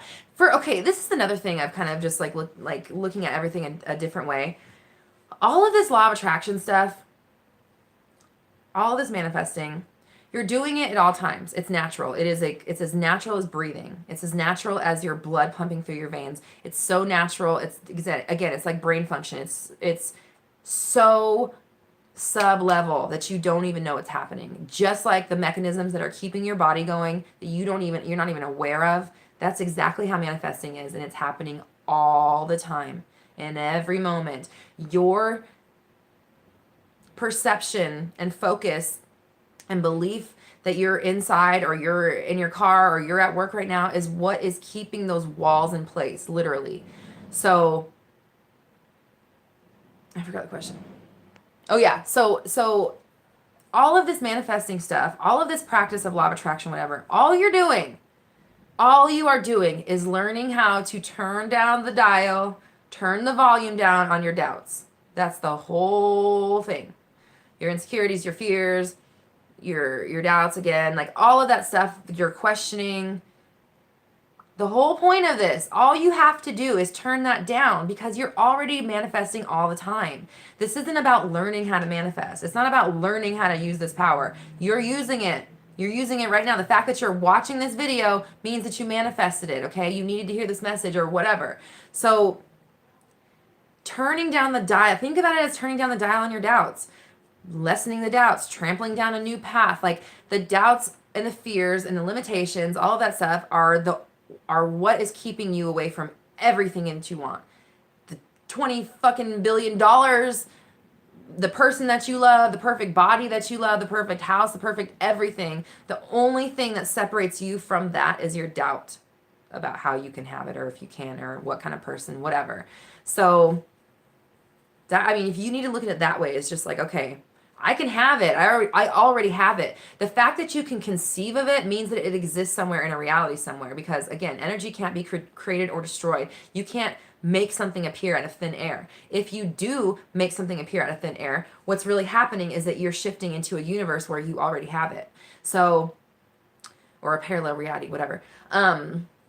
So yeah, again, it's just like turning down the doubts. You already have it. It already exists. It's already yours. The fact that you know about it means that it's possible because now you're manifesting it.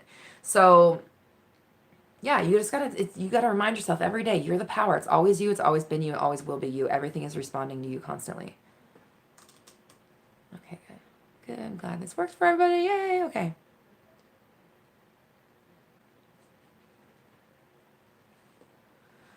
Yeah, everything is subconsciously, it's quick. It is quick as it happens in an instant. It's just like the functionality of keeping your lungs going and keeping your blood pumping and keeping your neurons firing. It's that subtle and subconscious. It's deep. It's under there. It's not even something you recognize. And it's like, and not only like, okay, you're keeping your body going and you're manifesting. The manifesting is so deep that that's what's keeping your body going. Okay. Like, that's what it is. It's not even that your body's going and you're manifesting. No. You're manifesting, and you manifesting me being alive, I'm alive, is literally pumping the blood through my veins and making my brain operate and making my legs work, and all of that shit is happening because I'm manifesting this body. My manifestation is actually manifesting every cell in my body. So, I mean, it is like people are thinking of it in such a small way. You're like, I have an SP. I'm going to manifest this person. You're putting the infinite power of the universe, everything, God's power, the universe's power, infinite source, whatever you want to call it. You are using that. It's like you're using a death ray to cut a sandwich in half, okay? Like, you are using all of this power to focus on this one little tiny speck, this tiny blob of energy that you're calling a person, to like manipulate that, when in reality you are a freaking like Tesla coil. You are a massive like power plant. You can have anything that you want, anything, as long as you can turn the doubts down. That's all it is. That's all it is. Any questions?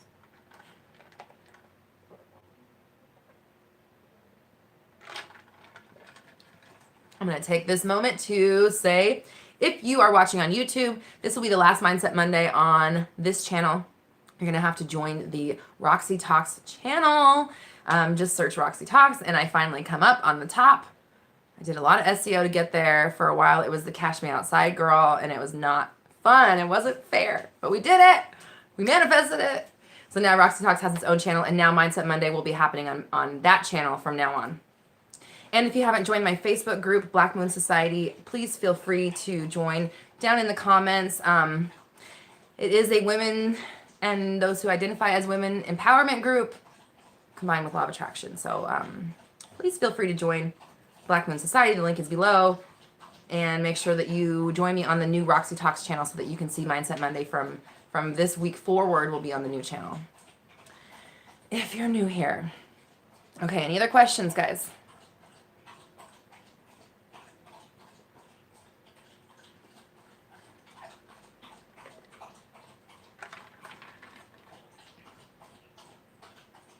Can you hear my dog drinking water?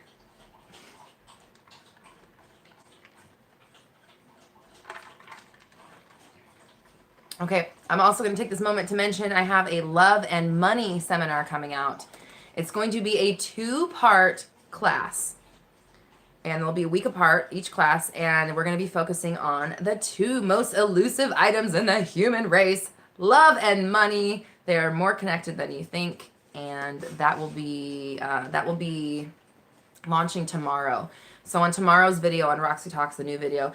Also, this whole week is all SP related. So if you're manifesting a specific person, this whole week is related to that on Roxy Talks channel. Don't forget to go subscribe. It's going to be all specific person related content all week on the new Roxy Talks channel. And the new Love and Money program is launching tomorrow as well. So you'll be able to, once the video's out, the link will be on the video and you can sign up there if you're interested in taking my Love and Money seminar. It's going to be a 2-course, 2-class lab or workshop, and like 1 week after the next. So we're going to get together, talk about stuff, do a bunch of stuff, bust down some limiting beliefs, and then the next week we're going to come back together, talk about what we learned, talk about what we experienced, tweak the beliefs, fine-tune them, and get you on your way to becoming rich in love and money. All right, any other questions on this Mindset Monday?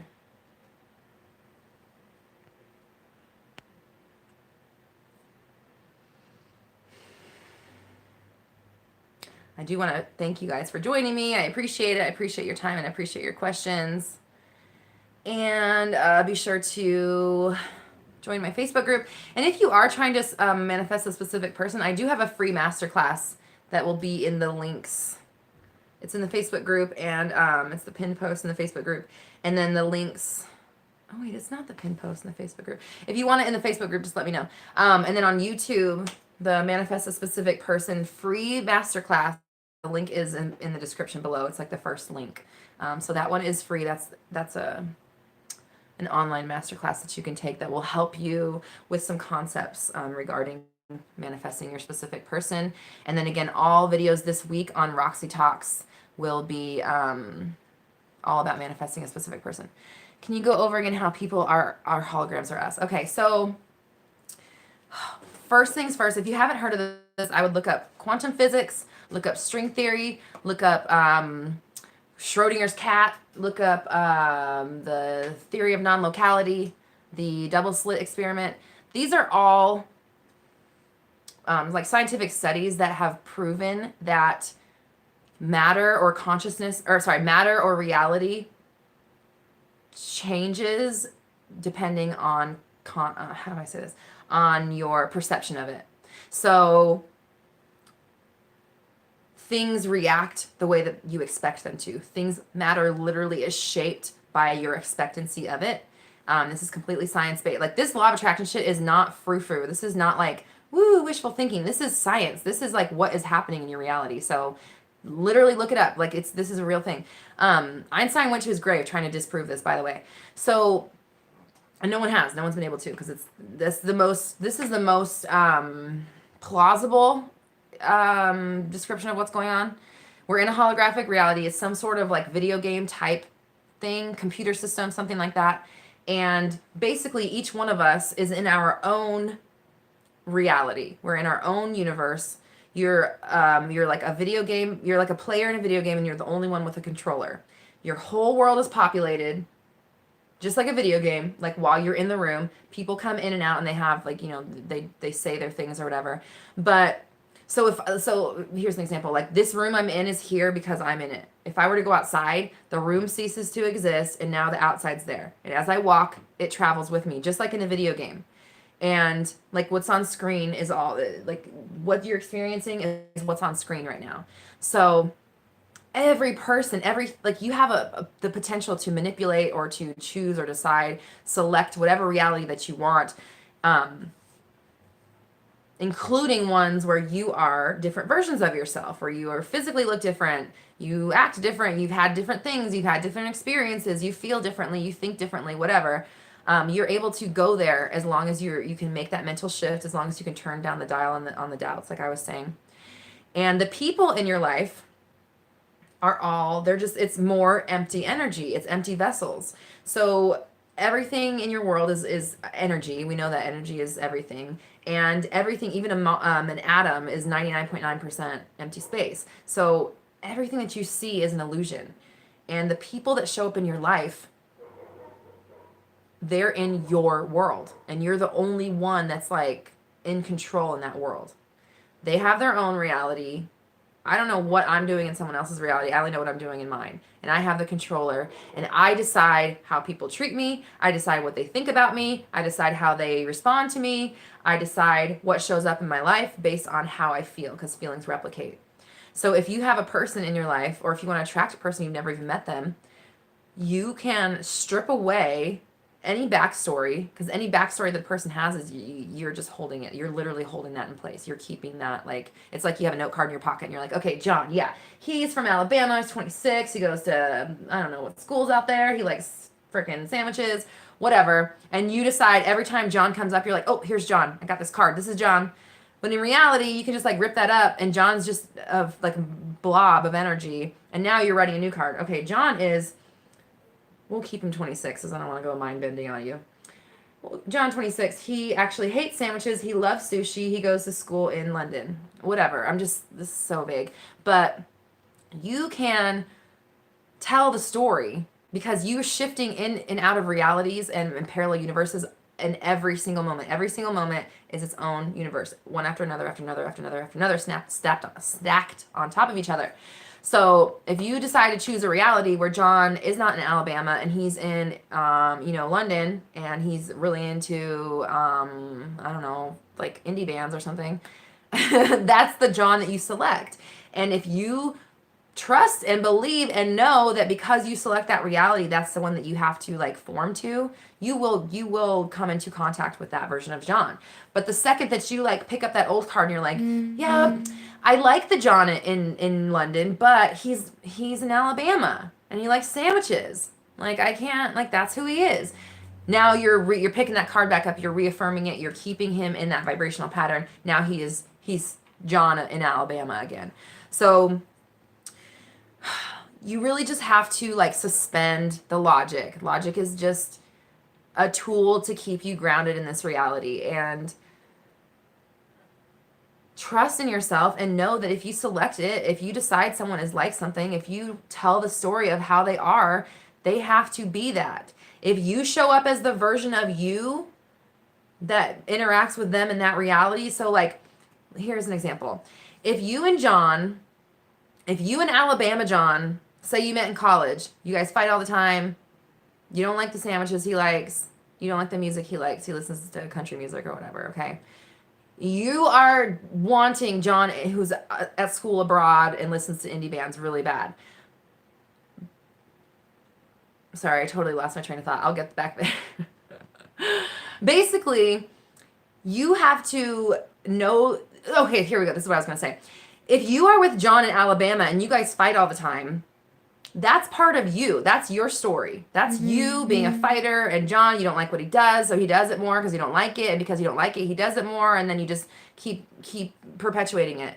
So if you have your John in London that's like awesome and into indie bands and like super cool and likes to drink coffee or whatever, you are a different version of you when you're with him, because you're not going to be fighting with John, I hate your sandwiches version. You're going to be indie band, let's go see a show at a pub or whatever version of you with that John. So, not a John. You know what I'm saying?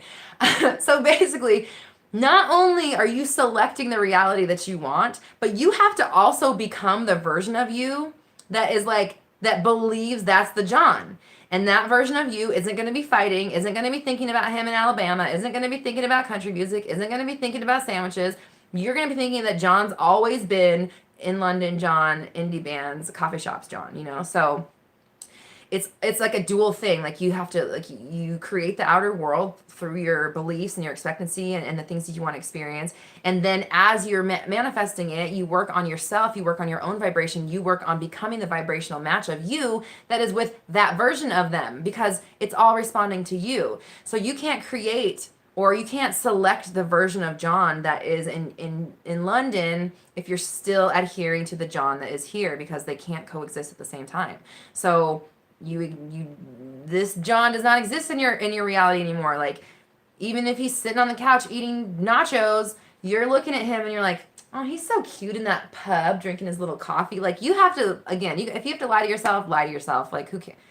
No harm's gonna be to come to you from being in a fantasy world, again, because you're in a fantasy world. So changing the story about the other person involves changing the story about yourself. It involves suspending your beliefs. It involves suspending the limitations and allowing yourself to come into vibrational reality or vibrational alignment with the version of you that thinks of him that way, because you can't think of him the old way and create him the new way, if that makes sense. That was a lot. I'm also doing this whole week, all my videos on Roxy Talks will be about this subject, by the way. Sorry, I'm trying to read the... Okay. Thank you. I thank you for appreciating you. Thank you for coming. Yeah, my whole point is just to kind of let everyone know, like, this is it's not fair that we don't know this. It's not fair that we're never taught that we're in control and that we have to adhere to all these ridiculous boundaries and insecurities, and they just let us go on thinking that we're like pieces of garbage, and it's just not fair. Hey. Oh, hey, what's up? Crystal, what's up? Okay, how does this apply if I constantly meet men that just want sex or cheaters? You have limiting beliefs about men and relationships. I'm not trying to judge you or pigeonhole you or anything like that, but I'm gonna go out on a limb and say that the relationships that you witnessed as a child were not healthy. Maybe you saw men using women, or women being abused or cheated on, or maybe you even saw women cheating. I'm not sure, but I would say that there's something in your past that that it has written this into your brain meat, that men are cheaters, or they only want you for sex, or even if you saw good relationships growing up and then when you got to your teen years, you know, all the boys in your school treated you like a sexual object or something like that. These are creating, this is kind of what I talked about in the beginning, you're creating, you have habitual thinking regarding this topic. You think of men or you think of relationships and it immediately makes you have an assumption about that. And even if it's subconscious, even if you don't realize it, it's showing up in the way that people are coming into your life. The fact that people are coming to you and only using you for sex or cheating on you shows me, again, I'm not to call you out, but it sounds like you don't really value yourself, or you don't have that level of like standards within yourself to not entertain it. Because if you have a higher standards for yourself and trust that, like, no one's going to treat me like that. People always treat me with respect. I'm monogamous. I am the prize. I am the one, like, no, you're going to cheat on me? Bye. Like, I'm going to find someone else who's way better than you. That's the kind of attitude that you need to have. And once you do that more often and it becomes a habit and that's how your brain thinks, then the universe brings you people that treat you with respect, because it's your reality. And if you don't entertain that people that disrespect you even exist, they can't exist. So, and even if they do come to pass from your past manifestations, you're just like, okay, bye. Like, fuck boys be gone. Like, I'm not, no, thank you. But like, if it's like a fuck boy situation, they can smell it on you a mile away. Okay. They know who is going to take their shit. They know who they're going to be able to manipulate. They can tell who has the low self-esteem. They can tell who has damaging thoughts about men. They're trained on it. So you're a magnet for them is basically what I'm saying. So it's all it's internal. It's you. You're attracting it. So you're going to have to look back at your relationships and find out, you know, or even your past or whatever, find out where you have these beliefs about men, where they come from, and start rewriting them. Again, flip the belief into a positive affirmation of it and just go, go, go, go, go, go, go, go, go, go, go. You have to convince yourself and brainwash yourself every single day. Are we hurting our manifestations when we are doing the work to manifest a specific thing, like a new iPhone 11 per se? Then after a while, we start to not really want it anymore. Like you still have an allure to it, but maybe you start considering an Android or open up receiving any new phone with that. Okay, no. I think that hold on, let me plug my phone in. What you're talking about is almost like the natural progression of manifestations, because as you start out, I want an iPhone, I want an iPhone, I want an iPhone, and then as you go along and you are led down that path, you start getting new. Hold on, let me just. Sorry, I'm trying to plug my phone in. You will be, if you're doing it right, you start to realize, like you said, you don't need it. You don't need the phone. You want it, of course. And you should have it. You should have everything you want.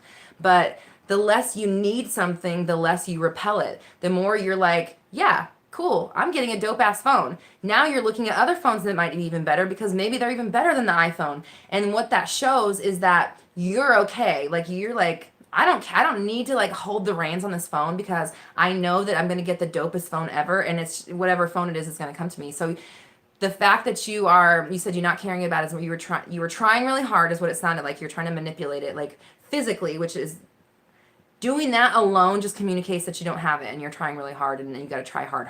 Try hard. The feeling replicates, nothing else. So if you are, if you're feeling okay, you're feeling at peace with it, and now you're like, oh, maybe it's not an iPhone, maybe it's something else. It's going to come to you. It's probably already like really close because you don't need it anymore. You're not repelling it by the neediness of it. When you need something, there's a feeling of lack and desperation and like neediness. Like, I need this now. Why isn't it here? Why isn't it here? I'm manifesting it. Why isn't it coming? All that does is replicate. And so you feel that more and more until you're like, who cares? It's a phone. Okay, cool. I have a cool ass phone coming to me. And then then the universe is like, oh yeah, they have a cool ass phone coming. What about this one? You like this one? How about this one? Do you like this one? And you're like, yeah, maybe that one. Oh, that one's cool too. I'd take any of them, honestly, because a phone is a phone. I'm excited about having a new phone. I don't care what it is. And now you're just like that's new thoughts, better thoughts to think and to feel. And then your phone can come easier to you. And this is with anything on the planet, guys. Okay.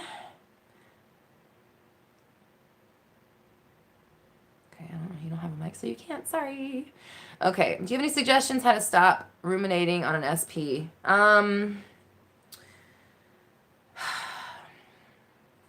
Yeah, turn that focus inward. I have this whole week of my Roxy Talks videos is all going to be about SP related stuff, and that's a big part of it. Is like, I feel like people. I'm teaching all this stuff way differently now. I have like a new perspective. People are just segregating their manifestations way too much.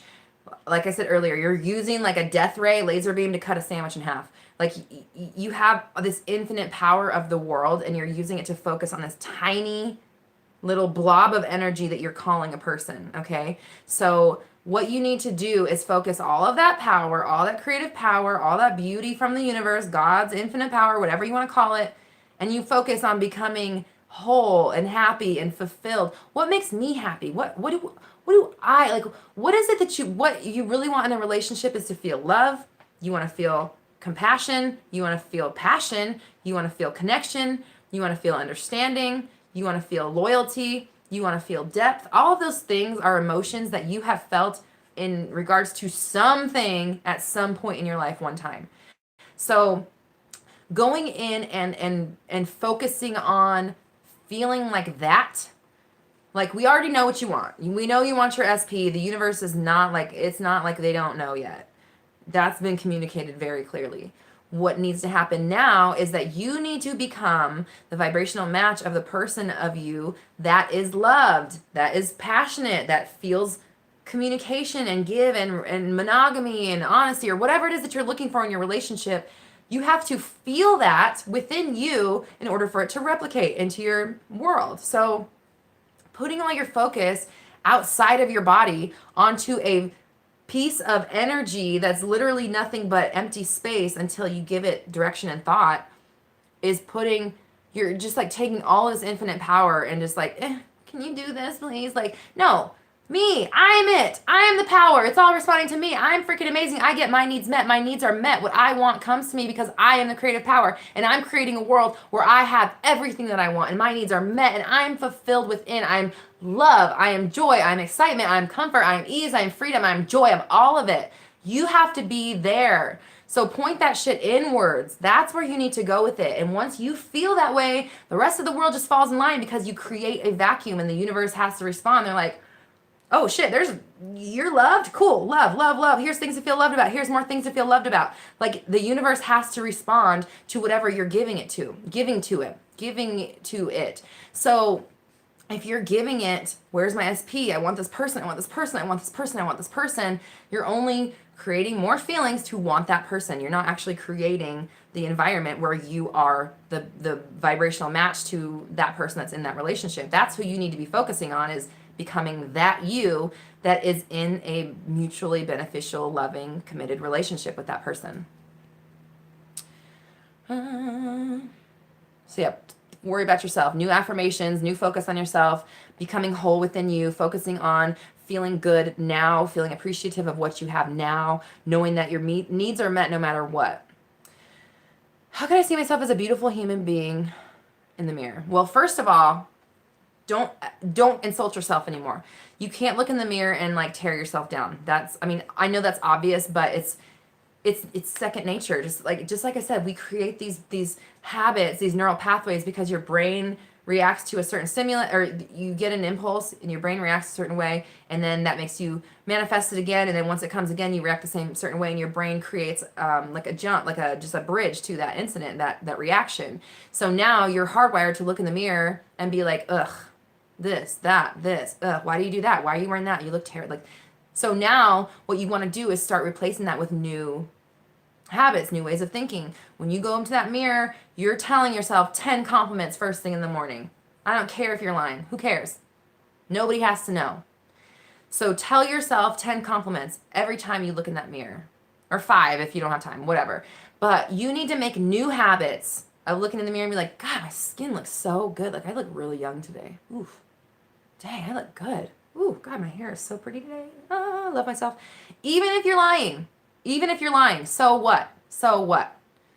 You're going to eventually feel these feelings, and then you're going to be inclined, predisposed to looking in the mirror and thinking good thoughts about yourself. This is something that Leor Alexandra said that always sticks with me. She was in the mirror, she was looking at herself, she was tearing herself down, and she heard a voice say, will you stop being so mean to your human suit? And it's just like such a funny thing, because it's true. It's like, you're not even this body. Like, you think you're a body? You're not a fucking body. Like, you are God. You are God's energy. You're housed in a body. Like, you're inside of this vessel. This is a boat. This is a ship. This is a car. This is not you. You're not your thoughts. You're not your body. You're not your wants. You're not your desire. You're not your SP's girlfriend. No, you are a freaking infinite power. You happen to have thoughts. You happen to have a body. And if that person is lucky enough to be even considered in your existence, then I guess you can be their girlfriend. But this is where it's at. This is where you guys need to be focusing. Like, you can have anything you want. You just have to like brainwash yourself into to thinking that way and thinking like somebody that loves themselves. Someone that loves themselves, the version of you that feels beautiful, isn't walking up to the mirror and going like, ugh. They're walking up to the mirror like, damn, I feel bad for everybody else that's coming to this event or whatever. Like, you say whatever you have to say, okay? No one's judging your thoughts. No one's gonna be like, are you complimenting yourself? How dare you? Like, fuck that person if they do. And it's none of their damn business. So like, this is you. It's all you. I'm awesome. I'm amazing. I love myself. I love looking in the mirror. I'm freaking beautiful. I'm the most beautiful person in the room. When I walk in the room, everybody's eyes look to me and they are intrigued. They want to know what's going on in my mind. They can't believe someone with such beauty and grace would show up to the same event as they, whatever. Literally write a new story and tell it to yourself over and over and over and over and over and over and over. That's the theme. Repetition. Create new habitual thinking. Usually it's guys that already in relationships try to talk to me and I'll find out. Well, just the fact that you're saying it believes that you believe that. You think because maybe it happened once and then it happened again, and now you think that guys who are in relationships are the only ones that talk to you or whatever. So you have to stop saying that. I always find emotionally available men. Every guy I come into contact with is like ready for a relationship. It's crazy. Every guy I talk to like wants to settle down and they're like the perfect guy. It's crazy. That's the new story you need to be telling. Don't you ever say again. We're not telling these stories anymore, okay? Anything that you guys are writing, these are circumstances. This person's engaged. This person doesn't like me. This I feel ugly. This person's cheating. Whatever.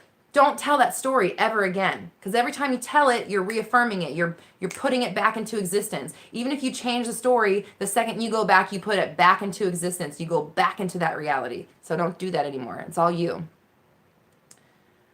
Why some things don't manifest. For example, I have a lot of things on my daily list, but not all of them have manifested, even though I have no attachment or resistance to them. I'm curious. Because things don't, I mean, it's not up to you to decide when or how they come about. It's not your deal. That's the universe. Your deal is to practice the functionality, practice manifesting, and build your faith in your own power. That's it. And everything comes to you when it's supposed to. I mean, there's no other way to say it. Like, it comes when you're ready. It comes when it's supposed to. Maybe, it's not, you never know. 6 years down the road, you could see that beetle you wrote about. It's just like questioning that level of it is just like shows lack, and it shows like you don't believe it. It shows that you're not trusting in yourself. Why isn't it here? Why isn't that? Like, those questions communicate that you don't have what you want, and that's going to transfer into everything in your life. It's not just going to be the things on your list. The more you say, why isn't this manifesting? I wrote it down. Why is it manifesting? Like, why isn't it manifesting? I wrote it down. You're just manifesting more things to say that about. So stop saying that. Is it wrong to manifest someone who's in a relationship? They're only in a relationship because you think they are. So if you think it's wrong, then it's wrong. If you don't, then the other person doesn't exist. You guys got to start thinking past the 3D. It's just going to hold you down and anchor you here. Oh, you guys are so sweet. Thank you. You want to give my husband some flowers? You should. That's sweet. He's so sweet. He brings me flowers a lot. Okay. Yay. Okay, awesome. Everyone seems like they understand. If you're just joining us, this will be the last Mindset Monday on the Roxy Lee Hart page. Everything will be on the Roxy Talks page from now on, so please go follow. Roxy Talks has its own channel now. Okay. You just said you attract fuckboys. With knowing your worth, can you manifest an SP to start showing up different for you? Yeah, absolutely. That's kind of just what I was saying. Like, once you decide that you're not going to stand for it, so think about it this way. Even if you don't believe in manifesting, if you decide that you're not going to stand for fuckboys anymore, the second that you get wind, the second that you sniff it, pick it out, no, bye, you're done. Even if you don't want to think about law of attraction, just setting that standard for yourself will prevent them from coming into you, regardless. And that's, that's just thinking about it as like in the physical way. Like, for me, so here's an example. Even before I knew about law of attraction, I have a belief, I have a standard of what I'll allow people to treat me. Like, you can disrespect me if that's how you are, that's fine, but you can't be in my life from there ever again. Like, that's it. I don't care. You disrespect me, I'm not judging. There's no love lost, but like, you're out of my life. I will not allow someone who disrespects me to continue to stay in my existence. And I've just always been like that. Even as a kid, like, my dad just taught me to stand up for myself, to not take it. Don't take anyone's shit. That's how I was raised. So like, and I don't judge. Like, other people's shit has nothing to do with me. I don't care what you do. Different strokes for different folks. Like, I really just like live your life type of a person. So if somebody disrespects me, okay, bye. Like, that's the last time we're friends. Cool. It might bother me a little bit. Like, I'll be like upset. Like, why are you such a piece of shit? But like, I just won't allow it. And that goes for jobs. It goes for every situation. I just have a level of treatment that I will not accept anything below. And if you do try to treat me that way, okay, you don't exist to me. Like, I won't even talk to you. Like, side face. Bye. So with guys, it's the like. What I was gonna say is, like, my husband, he's really sweet, but he's more of like a people-pleasing type. So for him, even though he's like a super hard worker, like, he's like the workhorse for his job, like, he's the kind of guy that you can ask to do any job and he'll do it without complaining. Like, he's that type. So he gets walked on a lot. He gets disrespected a lot. And I'm like, you're like so nice. Like, you're so much nicer than me. How could people be mean to you? But it's because he doesn't have a set standard that says, if you treat me like this, you're done out of my life. So he he gets treated like that. And I try to help him and talk him through that. But those are instances that he experiences because he would rather not make waves and make that a deal. I don't care. I'll make waves all day. Like, not that I go out of my way to seek out drama. I'm actually like a hermit. I don't really interact with people very much. I just don't put up with it, period. So anybody that comes into my life, law of attraction aside, not even like what I'm attracting or the type of people that I'm allowing to come into my life. I mean, I guess it's all related actually now that I'm saying it, but in general, if those people come into my like frame of reference, I don't even give them life. I don't allow them to. No, sorry. Not here, not in this house. So it's same with guys. Like if you set a standard for I'm not going to let anyone treat me this way, period. I don't care who you are. I don't care how hot you are. I don't care how much money you have. I don't care if you're offering me every dream in the world. You treat me like this and we're done. Goodbye. Fix yourself. And then maybe I'll think about bringing you back in, So even if you have just that, you don't believe in law of attraction, just that alone will keep the fuckboys away from you because you're not going to, like, maybe you let them in a little bit, but you'll recognize, fuckboy shit. Everybody know right away. They're too smooth. They're weird. They say creepy things like, no fuckboys. Okay. How to create the person you want with the qualities you want. Now, is this a person that exists or is this just an idea of a person you want? Please elaborate. Ooh, it's hot. Can't have my fan or my AC going when I have this on because it messes the sound up. So just so you guys know, I'm hot for you. I'm literally hot for you.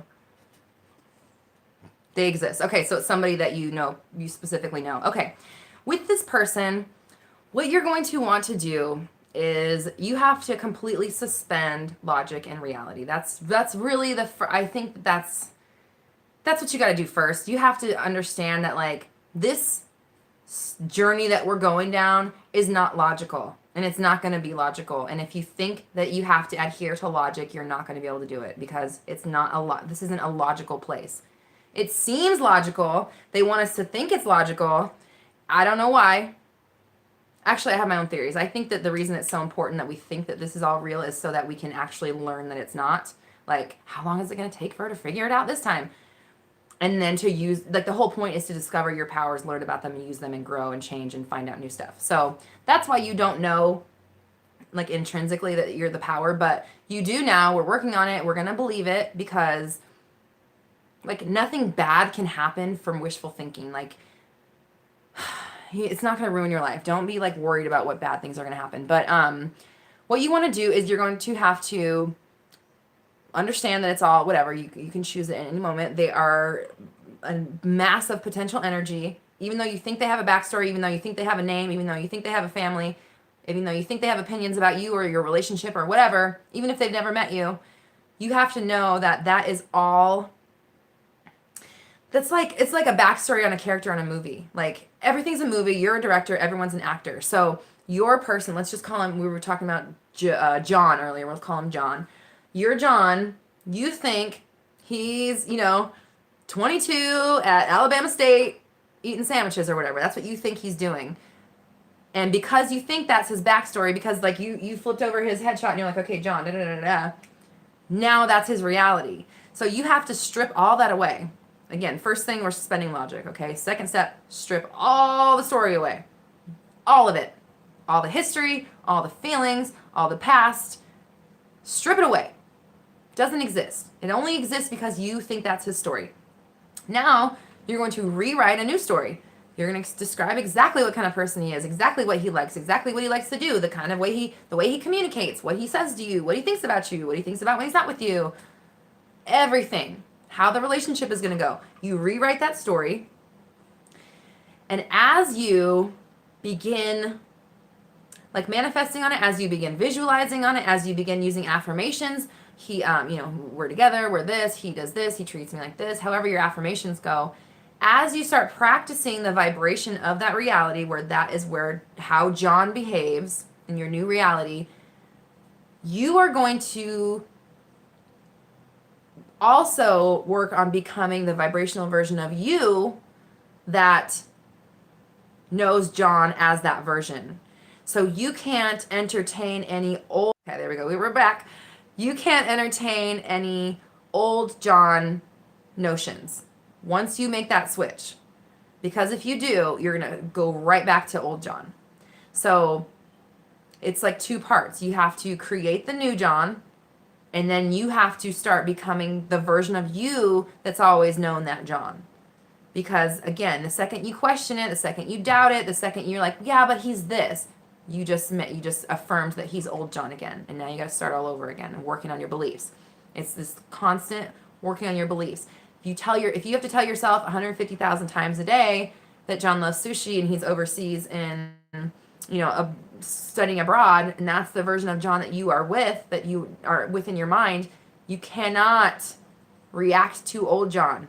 You can't look at his face like, oh, he's dating somebody. Okay, now he's dating somebody. Like you're creating the whole story, the whole shebang. Every word of the story, every letter of the words is all being created by you. So rewrite the story you want, and then practice the vibration of it, practice the version of it, say that's him, and then allow yourself to become that version. See yourself as someone who has that relationship with him. See him as that. Don't entertain any of the old story. It's brainwashing, honestly. He just messaged you! Oh my God, shut up! Yes, that's awesome. Okay, you guys are witnessing manifestation in real time. That's awesome. Okay. I'm currently working on living in the end, but how do you let it go and live in the end? Just like I was saying, it's got to be brainwashing. You have to, it's like,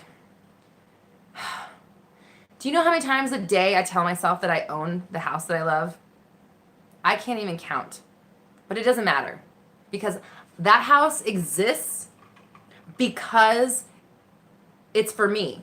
It wouldn't be there in my reality if I was not able to select it and move into it. So I already know it's mine. I know it's here because I'm here, and that's the house for me. Now, I just have to be completely convinced that it's my house. Like that it's my house legally. That's my new thing. Actually, I just started this morning. Is like the entire universe is conspiring to make that house legally mine right now, because it's already mine. It's vibrationally, it's already mine. So, and whatever. I'm not even going to comment on my physical reality, but every single day I'm telling myself that house is mine. I own it. I own it. I own it. I own it. And that's it. Like, I know my needs are being met. Other things pop in my existence so much that I can't deny that I'm the creative power. Like, that's why you do the other manifestations. That's why you don't segregate. That's why you don't just focus on the one thing, like using the death ray to slice the sandwich in half.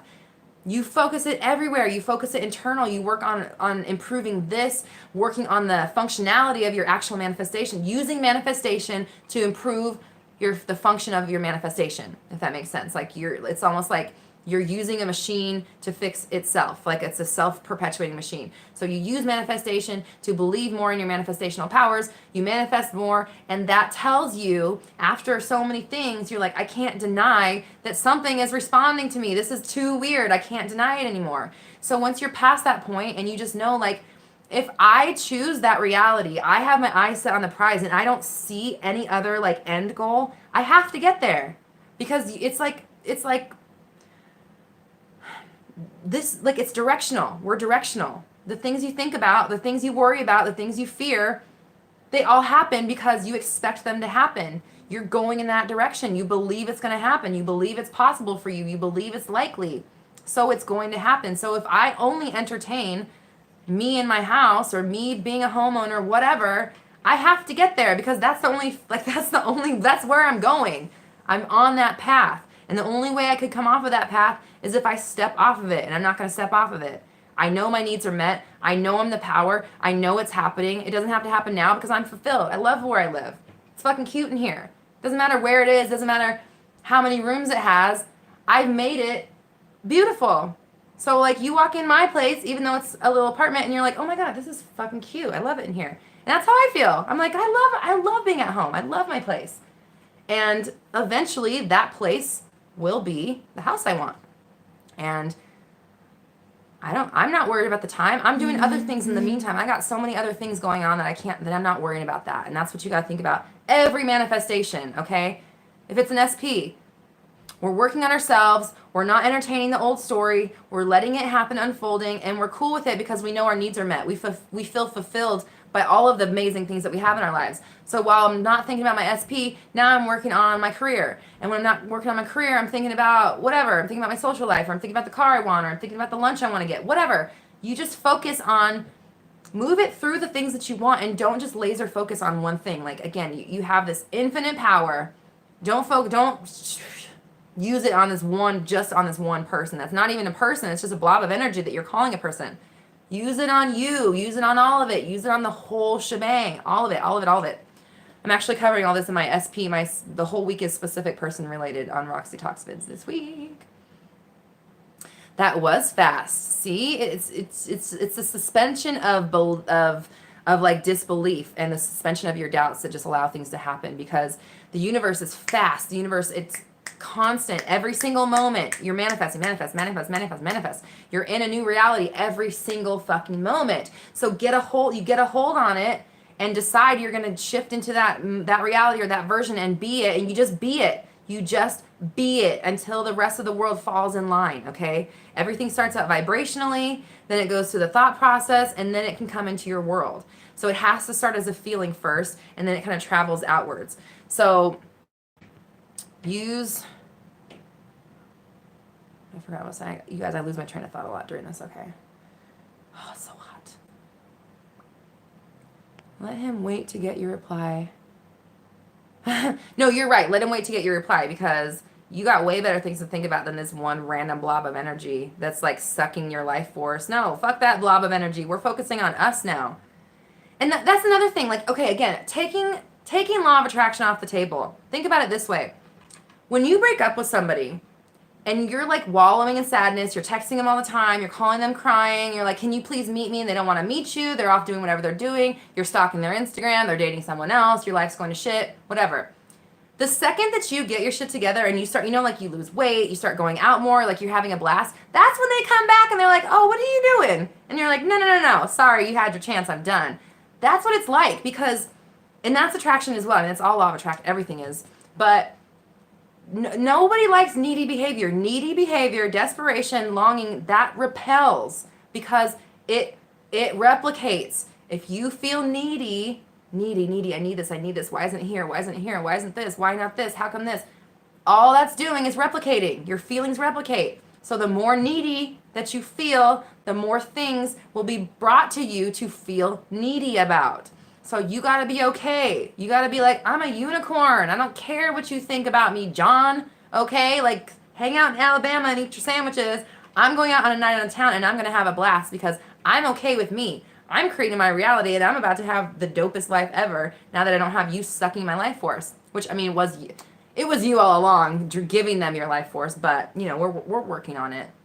But again, like the second that you decide how people should treat you, the second you decide how the world shows up around you, that's when it has to show up. It's a vacuum. It has to. You're like, I'm awesome, and only awesome people are always coming up to me and complimenting me. People always want to be my friend. They're fascinated by what I have to say. If that's you and that's it, that's it. I'm fascinating and people love what I have to say. You don't entertain any of the other things. Someone comes up to you, doesn't like what you have to say, you're like, and next. What? I don't care.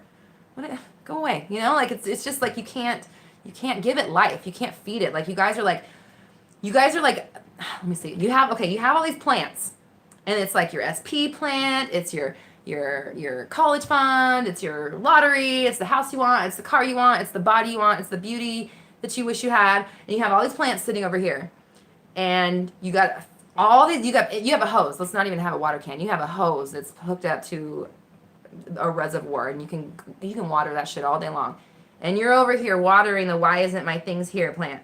Why isn't my things here? Why isn't my things here? Why isn't my things here? And you're just watering it. You're just drenching it and drenching it and drenching it and feeding it.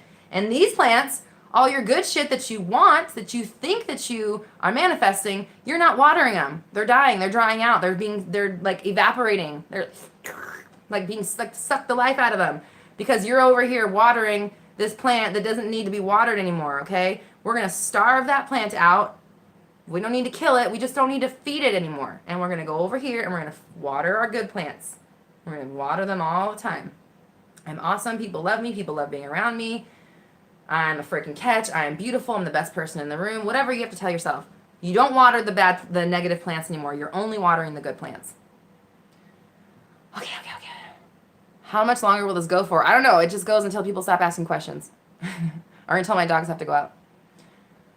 Gonna make him wait. I always do, but now he does the same because I take too long to reply. Girl, you're holding all that and you're like, this guy doesn't have power. He's not real. You're good. You're putting all your power outside of your body. Like, he doesn't respond when I take too long. Fuck him. You're doing stuff.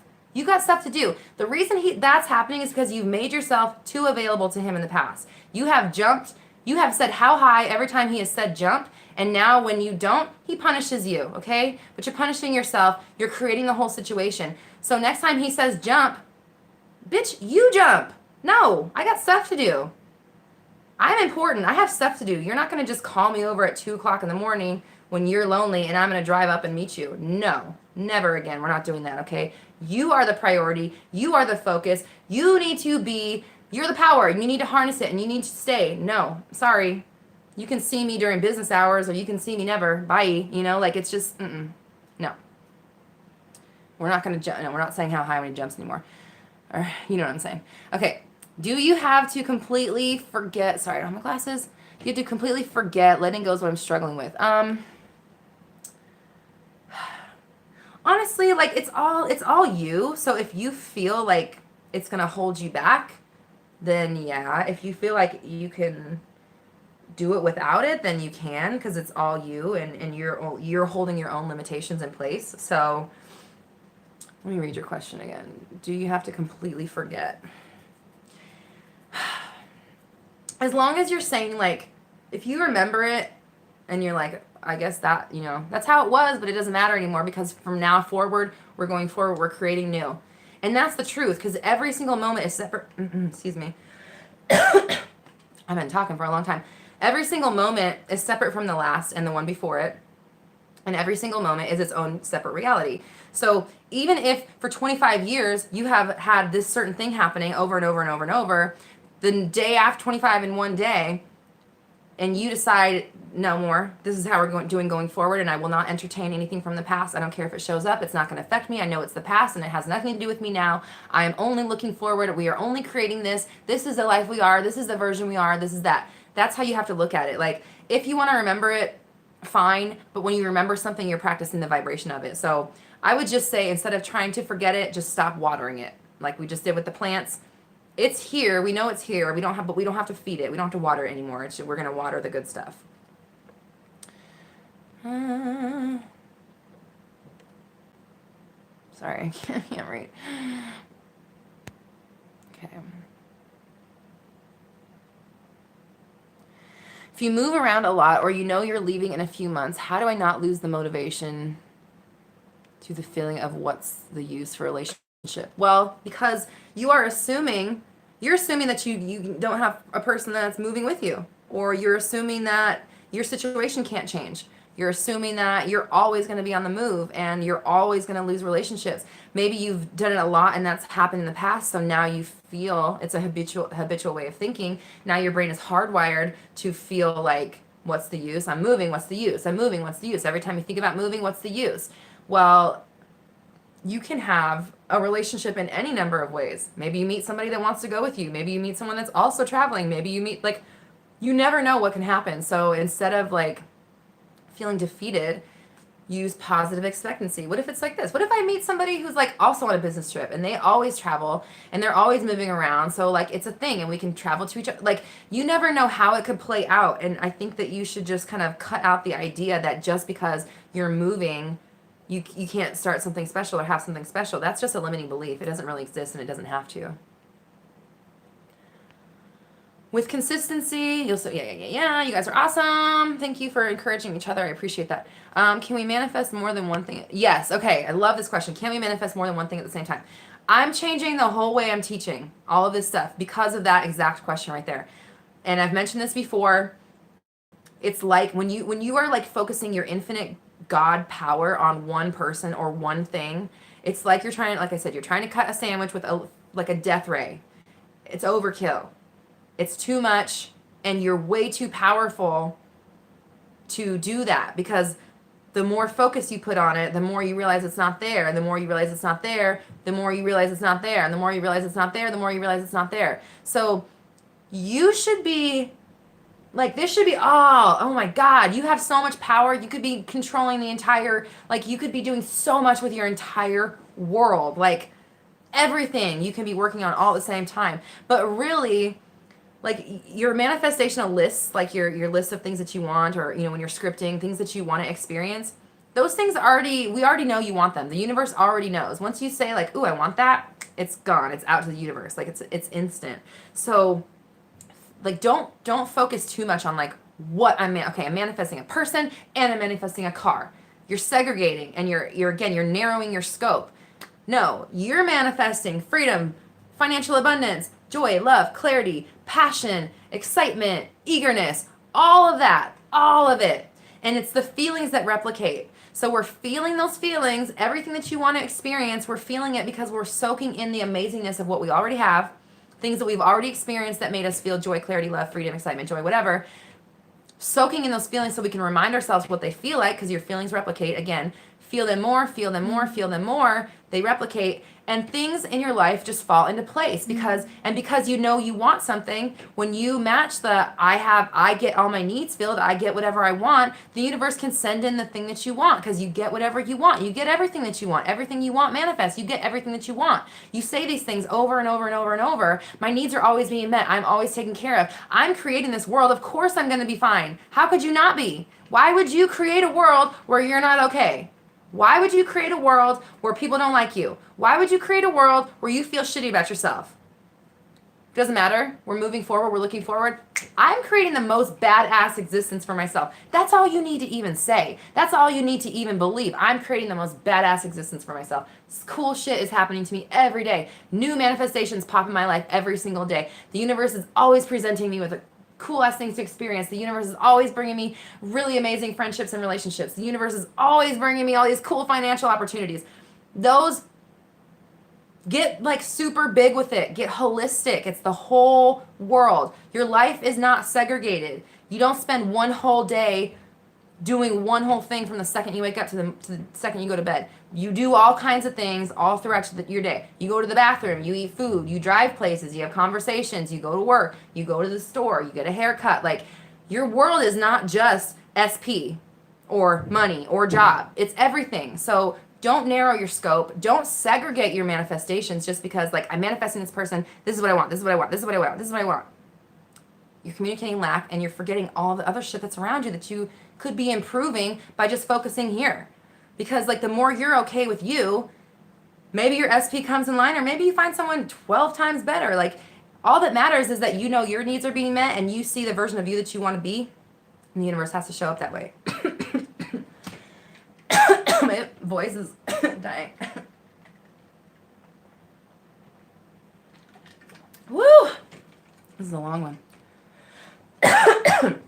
Sorry, guys. Okay.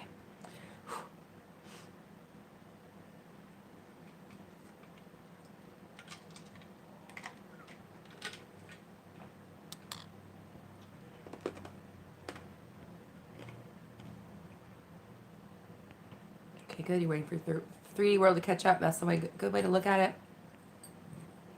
Oh, welcome. I'm glad you made it. Oh, it is Andrea. Okay, cool. I don't have my glasses on, so I can't see. Okay. Pretty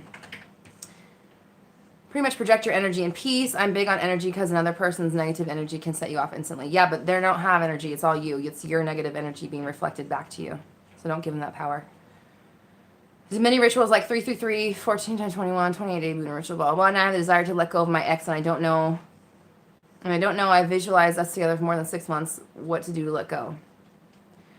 You're focusing way too hard on it's like you're using coercion. You're like, I'm trying this method and this, and I'm writing it 75 times, and I'm doing this in this many days, and how many days is this, and blah, blah, blah. You're not looking at it the right way. You need to be looking at, how do I make this whole?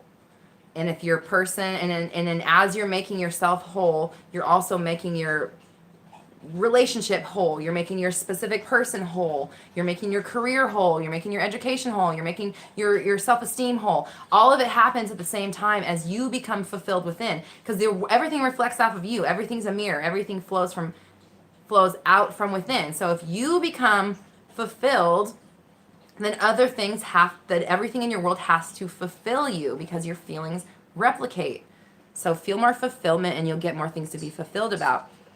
Letting your person go, it's just about knowing your needs are met, not questioning it, not worrying about when it's coming. Focus on other things, manifest other things, focus on yourself, and it will fall in line. What's a good way to manifest healing from sprains? I may have sprained my hamstring. Oh, God. Oh, girl, that's rough. I'm telling myself that I'm healthy and strong. I want to manifest health in general and get back to the gym. So, this is how I can manifest healing is I'm a photo editor, so I visualize, like for instance, I got shingles. The day I started planning my wedding, I got shingles. And it was like the most painful thing I've ever experienced. And I would just visualize, so my husband would put, like he'd crack open vitamin E capsules and then rub it on it. And it felt like I was being stabbed, but also like it was like the most like relieving thing at the same time. I'd never experienced anything like that. So as he was putting the gel on there, and then also throughout the day, anytime I thought about it. For one, okay, here's another thing. I never gave it a name. I never called it shingles when I had it. I never gave it a name. I never gave it life. I wouldn't even tell people I only told like my mom and my husband. I didn't tell anybody about it. I didn't want to even speak it into existence any more than it already was. So that's one thing I would say is quit talking about your hamstring. And then I would visualize like a Photoshop tool, like the smudge tool, just going over and smoothing it over. And I probably visualize that 100 times a day, just like, ooh, being erased. Just visualizing it being erased. It's being erased. And even just doing that, now that I'm saying it out loud, it feels very calming to me. So I think I was obviously the feeling was manifesting as well. Like, it's okay, it's gone, it's gone, it's gone, it's erased, it's gone, it's erased, it's erased, it's gone. And with your hamstring, I would say like, either if you can visualize yourself being whole and healthy and in a completely like, fine, then do that. If you have to visualize the healing, that's what I usually do. And sometimes when like my neck hurts or my knee, I have whatever my issues are, I like visualize my joints and my bones being made out of titanium and being like super strong. So it's just mental. Like visualize your muscles being like smooth. You know how they're like striated, like it's like stripes and it's all smooth. Just like imagine like a Japanese rock garden, like just being like softly like combed into place or like raked into place, and just visualize it soft and smooth and like flowing together and coming together naturally and healing like symbolic or harmoniously and like in a symbiotic manner, like the muscles and everything just coming together and like working.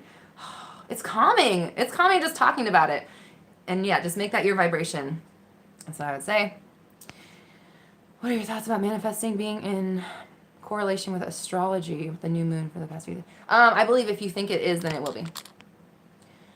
Is there a way to manifest your specific person moving to where you live? Yeah. My specific person lives in Idaho. I live in Tennessee. We not met yet, but talk on social media. Yeah. So that was kind of like what I was talking about with our fake person, John. Not even really that, actually, because you're not really rewriting that story. You're not rewriting a personality. But you can just...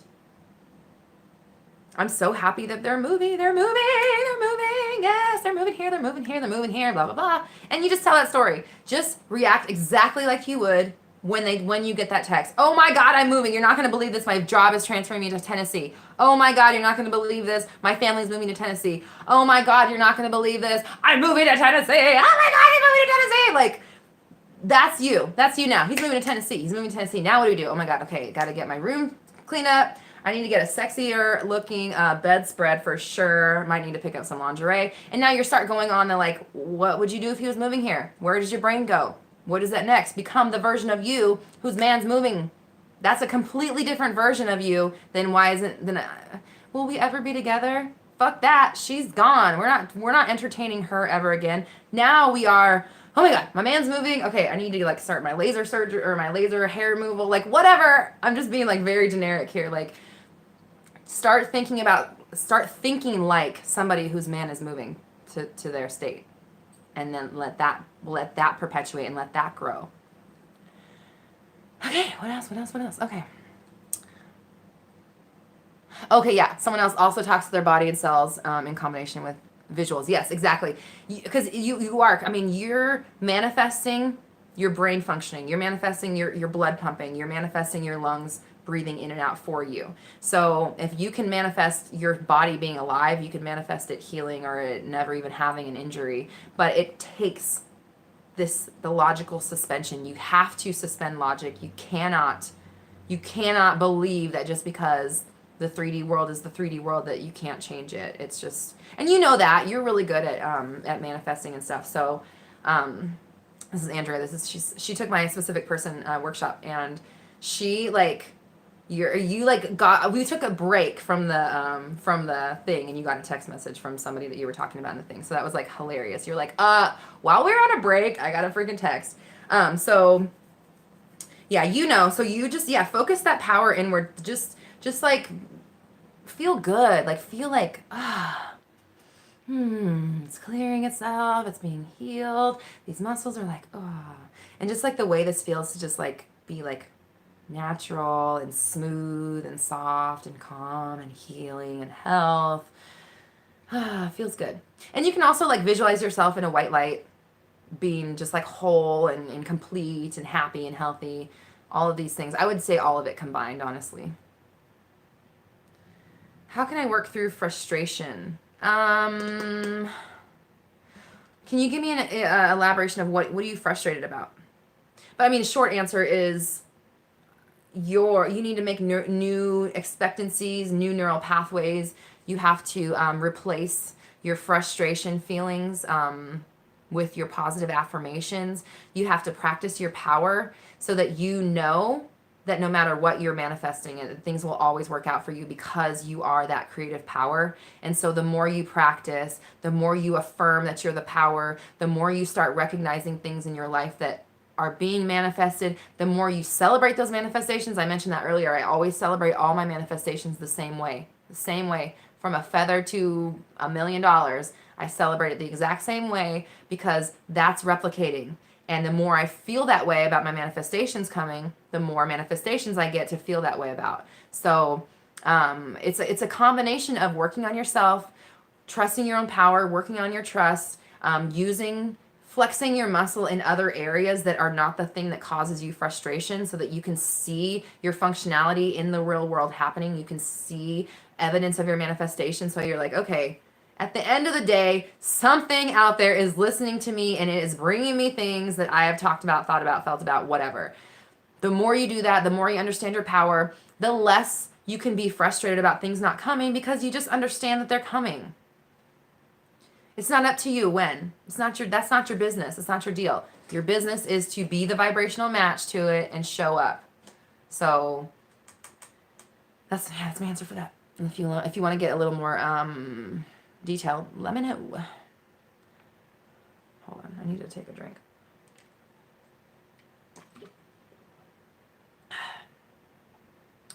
Sorry, I love coffee. And my voice is like giving out on me. Okay. I've been trying to manifest, I've been trying to manifest to change the way I look. It has not happened yet. Should I keep manifesting it every day or shall I leave it for a few months, then go back to it?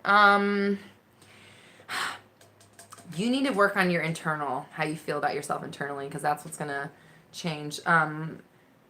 Physical changes in your body don't fix the inside. Like, look at Kylie Jenner. Like, no offense, but that girl grew up like in the shadow of her beautiful sisters, and she got, it's a huge famous story. We know how insecure she was about her lips. So she got her lips done. And then what? She got her cheeks done, then she got her nose done, then she got her jaw done, then she got her big old titties, then she got her big old ass. Now she gets her waist sucked out and put back. I'm not trying to talk shit about her, but like she's a perpetual plastic surgery machine because she's not okay inside. Like she has so many insecurities. Not judging her or anything like that. Again, I mean, I'm sure I can only imagine what it was like to grow up in a family like that. But, she has so many insecurities that she's compensating in so many ways. Look at her body. Look at her fucking empire. Like, not taking away from what she's done, but like you can tell that she's somebody that like has something to prove and desperately wants to feel better about herself. So, and because of that, you can see how she keeps getting surgery. She keeps trying to fix it. She keeps going down that road. That just shows you that the physical changes are not going to make you feel better. It's internal. So once you start feeling better internally, once you stop talking to yourself saying mean things to yourself, once you start complimenting yourself 20, 30 times a day, even if you have to lie in the beginning, your mind starts to change and you start changing the way you look at yourself. Like when I've had weight issues my whole life. Since I've been vegan, it's been like I pretty much don't have to do anything but just like live, which is really nice to not like obsess over my appearance anymore. But when I start to get like, I also have like, I'm a recovering food addict, so food is a very slippery slope for me. So when I start feeling like chunky and I'm looking in the mirror, I'm like, ugh, I don't like this. I know that I have to start saying, like, visualizing myself in the body that I want, looking in the mirror and seeing the body that I want, looking in the mirror and be like, dang, girl, you look skinny today. And even if I'm lying about it, it doesn't matter because soon, it doesn't take long, soon I start believing it. And then once you start saying it and believing it, you start seeing yourself differently. Like, it'll take me a couple of days and I'm like, oh my God, I look skinny already. Shit. Damn, that worked. Like, it's all your everything in your world is perception, all of it. So even when you change the way you feel about yourself, even when you tell yourself you're beautiful, even when you start giving yourself compliments and you start believing it, the rest of the world has to show up that way. The rest of the world has to compliment you. The rest of the world thinks you're beautiful also. But because you think that you need physical changes to feel better inside, you're always going to be looking for physical changes to make you feel better inside. It's a slippery slope. It's a perpetual motion machine. So you have to become okay with the now. Okay, yeah, I'm cool. Like, maybe you don't have the body you want, but you have the face you want. Maybe you don't have the face you want, but you have beautiful hair. Maybe you don't have beautiful hair, but you have beautiful skin. Whatever it is, you got to take the thing that you want. Oh, hi, kitty. You have to take the thing that you want and, I'm sorry, take what you already have that you like about yourself and magnify it. Like, feel the feelings of appreciation for what you do. Like, if you were getting rid of if you could get rid of all of your physical characteristics, if you could get rid of all of them and trade them out for new ones, there would be a couple that you would keep. Like, maybe it's your eyes, maybe it's your hands, maybe it's your skin, maybe it's your hair, again, like maybe it's your teeth, whatever. You'd have a couple that you would keep. So we start there. My cat is cracking me up here. She's looking at the camera. You start there with the stuff that you do like, and compliment the shit out of yourself on them. Dang, your teeth look good. Oh, they're so straight. They're so white. Ah, look at that smile. Like, whatever. You start there and you let it gain momentum and you build and build and build and build. And then you start complimenting other stuff. Then you start complimenting other stuff. Then you compliment yourself as a whole. You're so beautiful. I love you. I love being in this body. Like, your body has done so much cool stuff for you. It allows you to taste, see, hear, touch, smell. Everything happens in your body. Thank it. Thank God you have that body. Fuck yeah. You have an awesome body. Like, it's doing so much cool shit for you. Start loving it. Start appreciating it. Start telling it that it's beautiful instead of telling it that it's ugly. Okay? Like, working on that will help you see yourself better. And then your perception literally makes your world. So if you think you look better, you do. Period. That's the end of it. So yeah, stop beating up on yourself. Stop insulting your human suit. Stop saying that you look anything but ravishing in all moments, okay? Thank you. Glad you're here. Okay.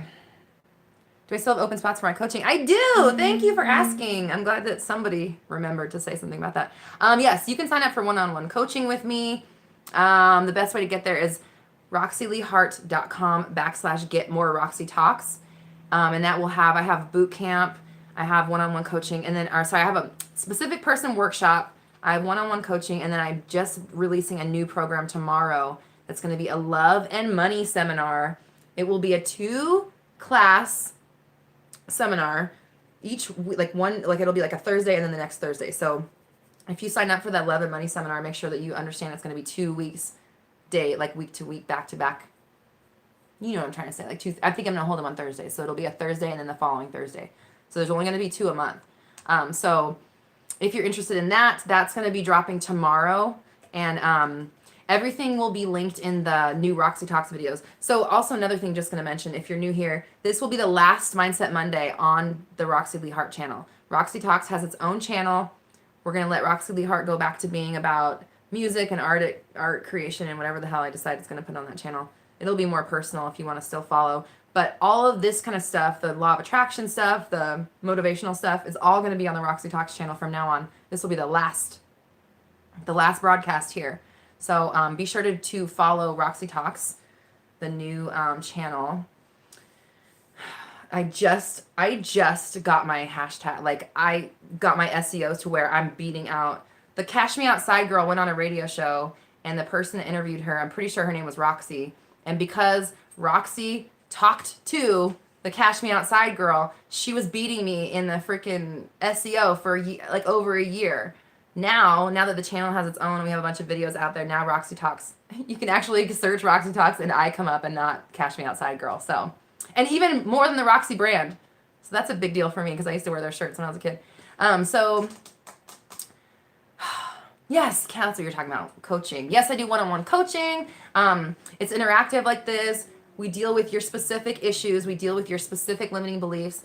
And I give you like new beliefs to implement, new thoughts to practice, new ways of thinking, new ways of looking at your situation so that you can focus all of your, like, you have all this freaking power and you're just like, you don't know what you're doing with it. And you're like wielding it all over and you're like putting it narrow focus on something that doesn't really matter that much. And what I want to teach, like my whole point, my whole purpose is to show people like the scope of their power, like how much power you actually have to control and create anything and everything. So if you got limiting beliefs, if you're trying to manifest a person, if you're trying to manifest money, whatever, you want to look better, feel better, one-on-one coaching is certainly available. RoxyLeeHart.com/get more. Roxy Talks is the fastest way to get there, but actually that's not even true. If you're on YouTube, the link is in the description, so you can just go right there and sign up for coaching.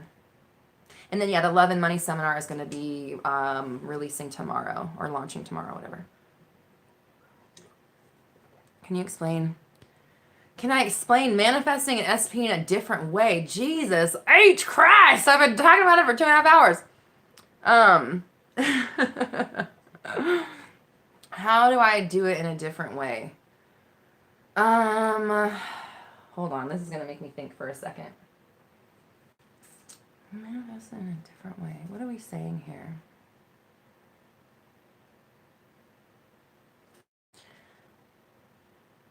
Okay, let me just say this. The heart of it, the root of it, the reason your SP is not with you is because you have some sort of limiting belief or doubt, or you're believing in, limiting belief circumstances, insecurities, fears, whatever, that is holding you in a vibrational pattern where you think they are separate from you, where you think they can't be with you, where you think they don't want to be with you, where you think they have another significant other, where you think they live away from you. Your thought that they are apart from you, and whatever reason you decide that is the reason. It's the thought that is the reason. It's the feeling, it's the fear, it's the doubt. That is the reason that they're not with you. So you have to change the way you think, period. There's no other way. There's no different way. There's no shortcut. There's no like, it's so weird to me that people just want, like, I just want them now. I just want them now. Well, it's like, you know what? If they showed up now, guess what? You would push them away because your behavior is not right. Your thinking is not right. You are not yet the version of you that is capable of keeping the relationship together. Otherwise, you'd already have the relationship. So you need to work on you so that you are the right version of you when that relationship comes. If they came today, you would scare them off. You would push them away. You would cause some sort of problem in the relationship. You would manifest more doubts, more lies, cheating, whatever. They're not going to come to you and be in that perfect relationship until you are the version of you that is that perfect relationship version of you. It's like a paradox, but like it can't happen until you happen first. You have to be strong, secure, feeling love, feeling fulfilled, not doubting anything, knowing in your power, trusting the universe, knowing that everything that you want is coming to you and it always will, and you always will be taken care of. Your person can't come to you if you feel needy, doubt, lack, hurt, pain, whatever, loneliness, because your feelings replicate. So if you're feeling if you're feeling doubtful, if you're questioning things, if you're feeling like it's not happening, you're feeling it's taking too long, all you're doing is creating more instances to feel like that about. Your feelings replicate, nothing else. It's your feelings that replicate. So if you feel lonely, the universe is like, okay, more lonely. Here's something to feel lonely about. And you're like, oh, I'm lonely. And the universe is like, oh, cool, lonely. Here's something to feel lonely about. That's how it works. You have to be fulfilled. I don't need anybody. I just need me because I'm awesome and I'm creating the coolest world in that I could even imagine. Now the universe is like, ooh, cool. She likes cool things. Okay, something cool. You're creating the coolest life ever. Okay, here's something that's really cool in your life. And you're like, oh my God, my life is really cool. And then the universe is like, oh, cool, here's something that's really cool. It's this back and forth, okay? But your SP is not coming because you're questioning it. You're not allowing it. You have doubts and you think that limitations exist. Whatever it is, it's all you. It's all responding to you. So figure out what you think is in the way, why you think that person isn't there, and reverse engineer it, why they're not in your life, and then flip those thoughts. Take those beliefs that you think are there, those circumstances you think are in your way, turn them into a positive and use it as an affirmation and say it 1,000 million times. Oh, like how they show up. Oh my God, these are so vague. I don't know what you're saying. Like how they show up. They show up in exactly the way you expect them to. Or they show up in exactly the way that you feel you deserve. Or they show up exactly the way that you feel about yourself. If you think that, love is hard, or if you think you're hard to love, if you think that people aren't going to like you, if you think that nobody gets you, then that's what you get. That's what your life is. So if you expect people to treat you with respect and you don't entertain, like I said earlier, like if you don't treat me with respect, it's no skin off my back. There's no love lost. Again, I'm not going to do any, I don't care. But it's like, you don't get to continue to be in my life and disrespect me.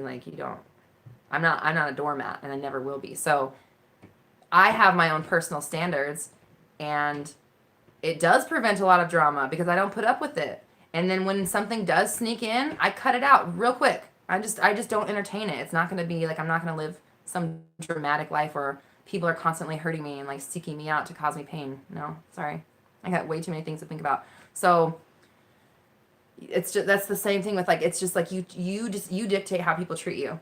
And you hear that outside of law of attraction. So if you want to think of it like the 3D world, again, for me, if you treat me a certain, all manifestation aside, all law of attraction aside, if you treat me in a certain way that I don't feel is respectful, you don't get a chance to treat me like that ever again.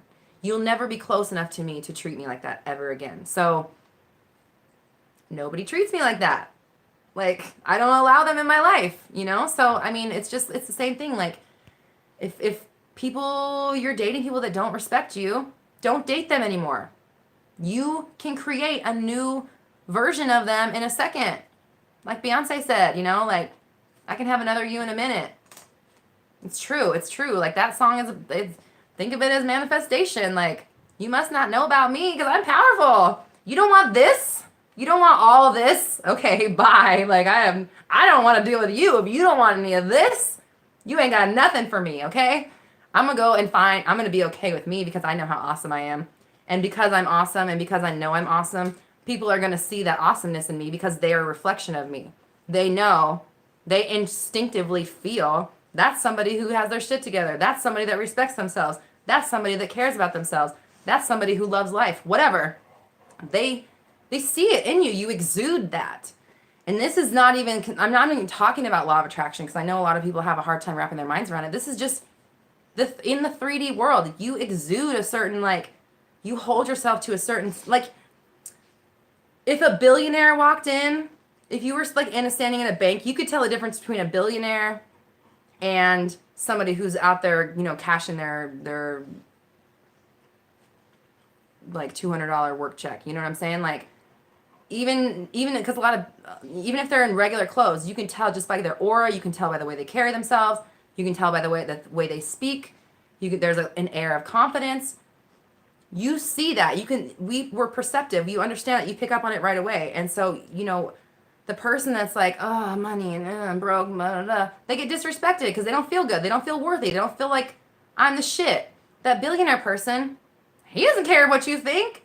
He's doing his own thing. Like, you can say whatever you want about me. I'm just going to get back in my, I don't know, my freaking Lambo and drive off into the sunset, like, you decide how people treat you. And then once you decide that's how people treat you, don't let anybody treat you not like that. And if they do, bye, side face. Like, no, I'm sorry. That's not how it works in my reality. You just don't entertain it. It's not, it's all you. Are you ready? Hi. You want to say hi? Come here. Come here. Okay. All right, guys, my dogs have to go. They have spoken. Any other questions I can answer real quick? Please join me on the new Roxy Talks channel. All the Mindset Mondays from now on will be on that channel. This is the last one from this channel, so please head over and subscribe on the new channel. You can search Roxy Talks, and I come up now. It's very exciting for me because I've been working on my SEO for a long time, and now Roxy Talks is on its new channel, and you can search that. Please follow me there, so we'll do new Mindset Mondays there from now on. You can sign up for one-on-one coaching with me. We can work on your limiting beliefs, your doubts, your fears, your insecurities, your confidence, your manifestation power, whatever. One-on-one coaching, the link is in the description below, or you can go to roxyleehart.com/getmoreroxytalks. I have a specific person free masterclass that is free in the link below as well, and also a workshop where you can actually work directly with me, and we will, again, work on your limiting doubts, getting right to the heart of the matter. And tomorrow I have my love and money seminar dropping. The two most elusive things in the entire human race. Love and money, they're more connected than you realize. So that will be launching tomorrow if you're looking for that. Love the pet cameos. I know my little dog, she runs away when you try to grab her, so I couldn't grab her.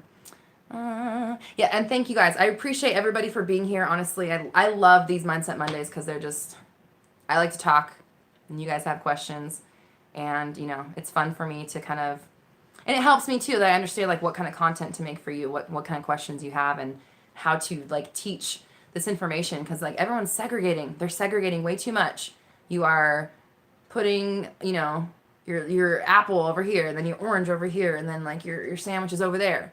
But like eat your lunch together. You know what I mean? Like do it all. It's all here. It's all in here. It all starts from within. So if you start working on yourself and putting these practices into place to be just a better version of you, everything else in your world falls in line because it just has to. Like, you're not getting what you want because you're not treating yourself right. You're not treating yourself with respect. You're not treating yourself worthy. You don't think you're worthy. You think things are hard. You don't think you're powerful. All of the limitations that you think are on you are the reason why you're not manifesting what you want. So just work on like busting those out. Like it's all you. It's always you. You can have whatever you want. You just have to believe it, and you have to turn the doubts down. Because it's always manifesting in every moment. You're manifesting right now, and right now, and right now, and right now. So get a hold on it. Pay attention. Insert good thoughts instead. When your mind goes on a spiral, I'm ugly, I'm fat, no one likes me, am I going to get this job? Why isn't anyone calling me? Blah, blah, blah, blah, blah. Those are all affirmations. You're affirming all day long. 60,000 plus thoughts a day. Each one is an affirmation. So why not insert your own affirmations instead of just allowing autopilot to decide which affirmations you're going to say, and make it a point to use the affirmations that are guiding you to the end goal that you have. Like I said, if you're a ship, you know what port you're going to. Your affirmations are essentially your map.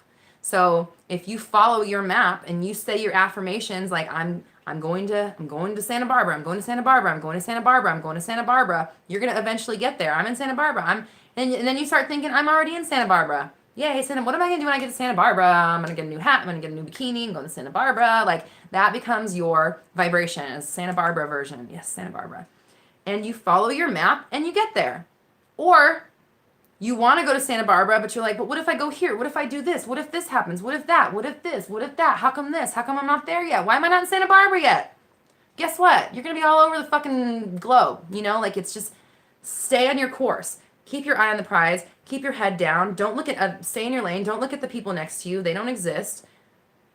Work on you. You are the operative power. You're the operative power, not anything else. So work on you so that this runs smoothly. It's running all of your entire life. So why would, it's just weird to me. Like, people put their power outside of themselves. They want to work on other people. They want to work on relationships. They want to manifest this one thing. It's like, why don't you work on maintaining the engine that manifests everything? Like, that should be your,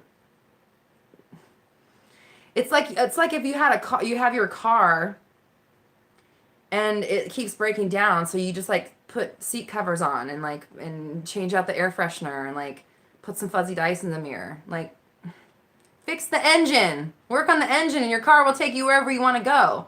And then you can go buy new seat covers and go take you anywhere. Like, you can also get the seat covers and the dice and the air freshener, but your car works as well. Like, like, work on the engine of the car and stop focusing on the irrelevant details.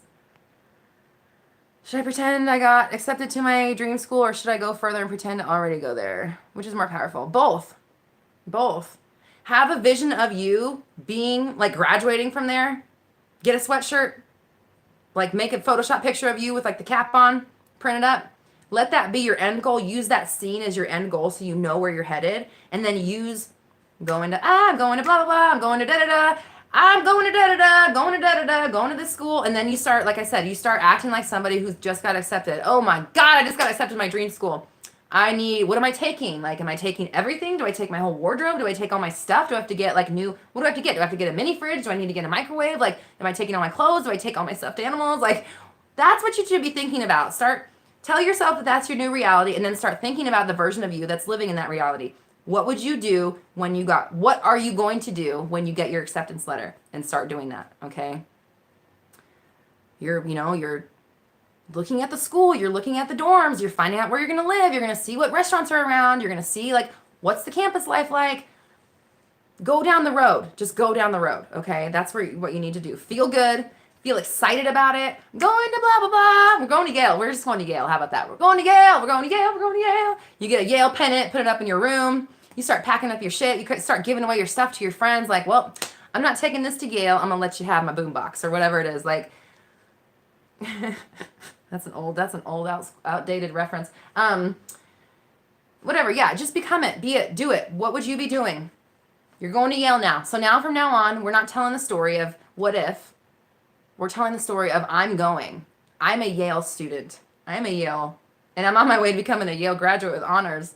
Did you see my cap? Did you see my gown? Did you see my cords? Like, I'm there. I am Yale. We are Yale. And you just be it. You just be it. You just be positive expectancy. Be excited about it.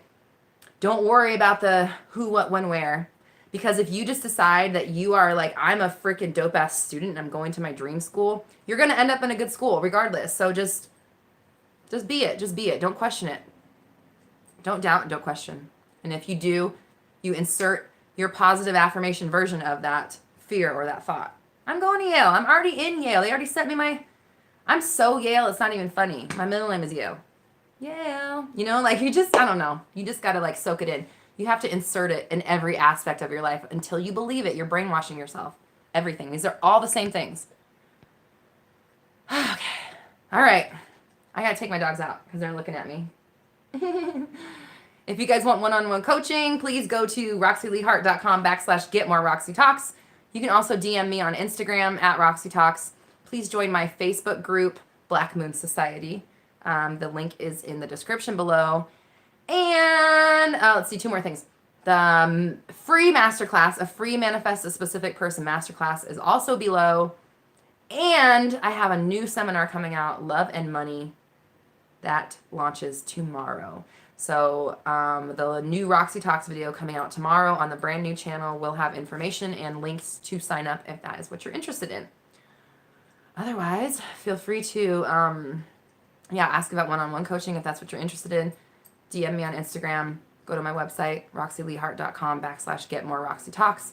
That will take you to the coaching page. Whew. All right.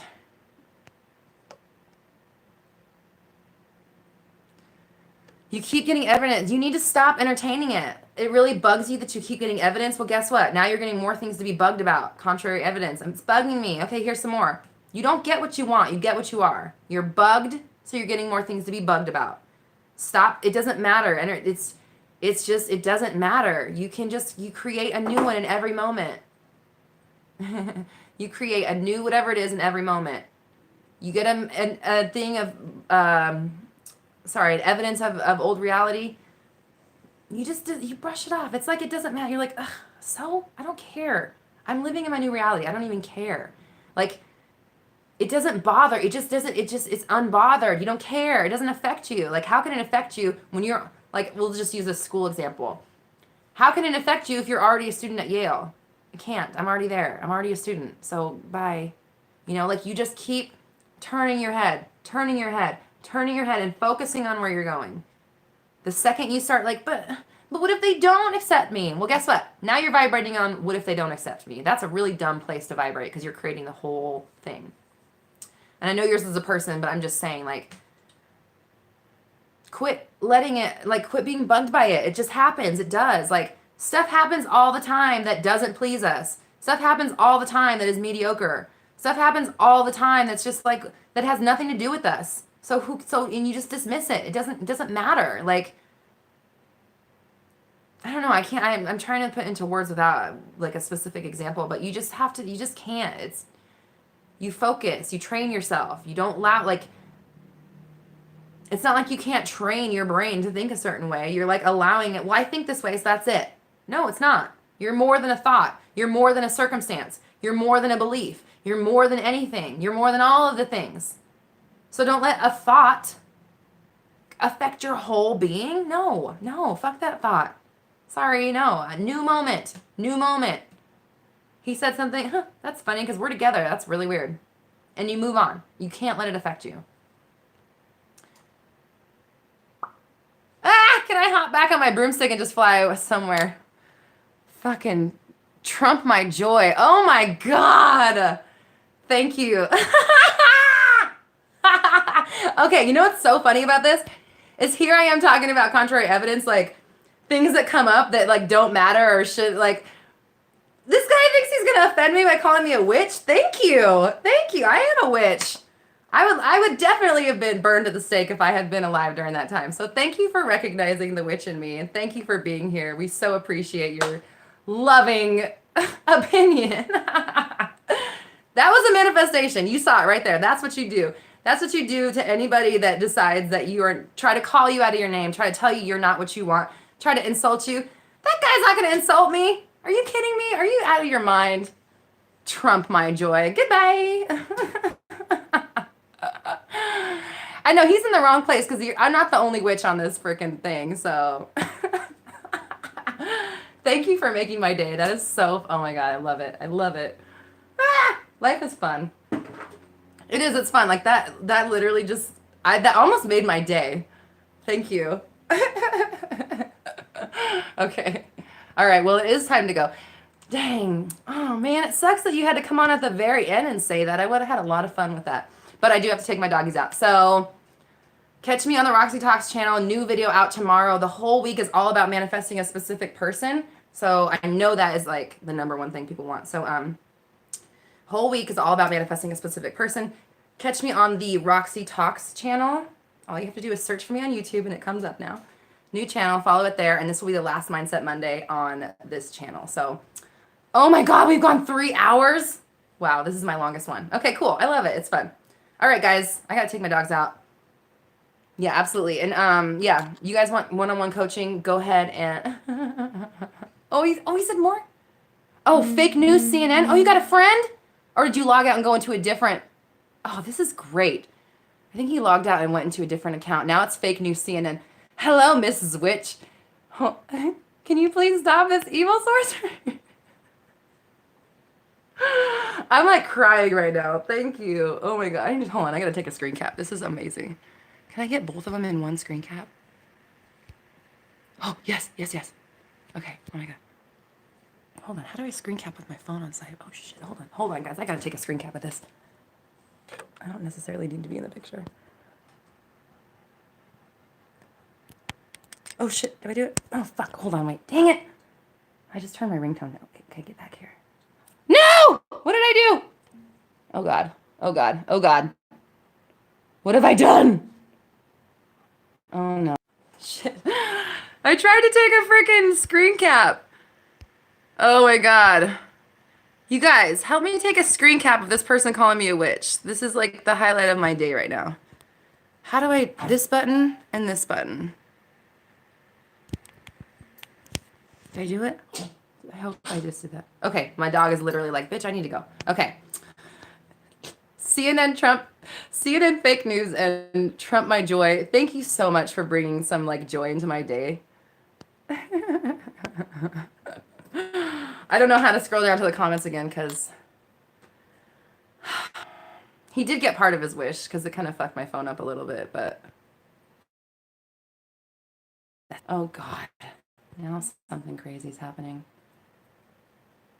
Close Google. Fuck Google. Okay, anyways, that is how you handle anybody trying to tell you anything different than what you know is true.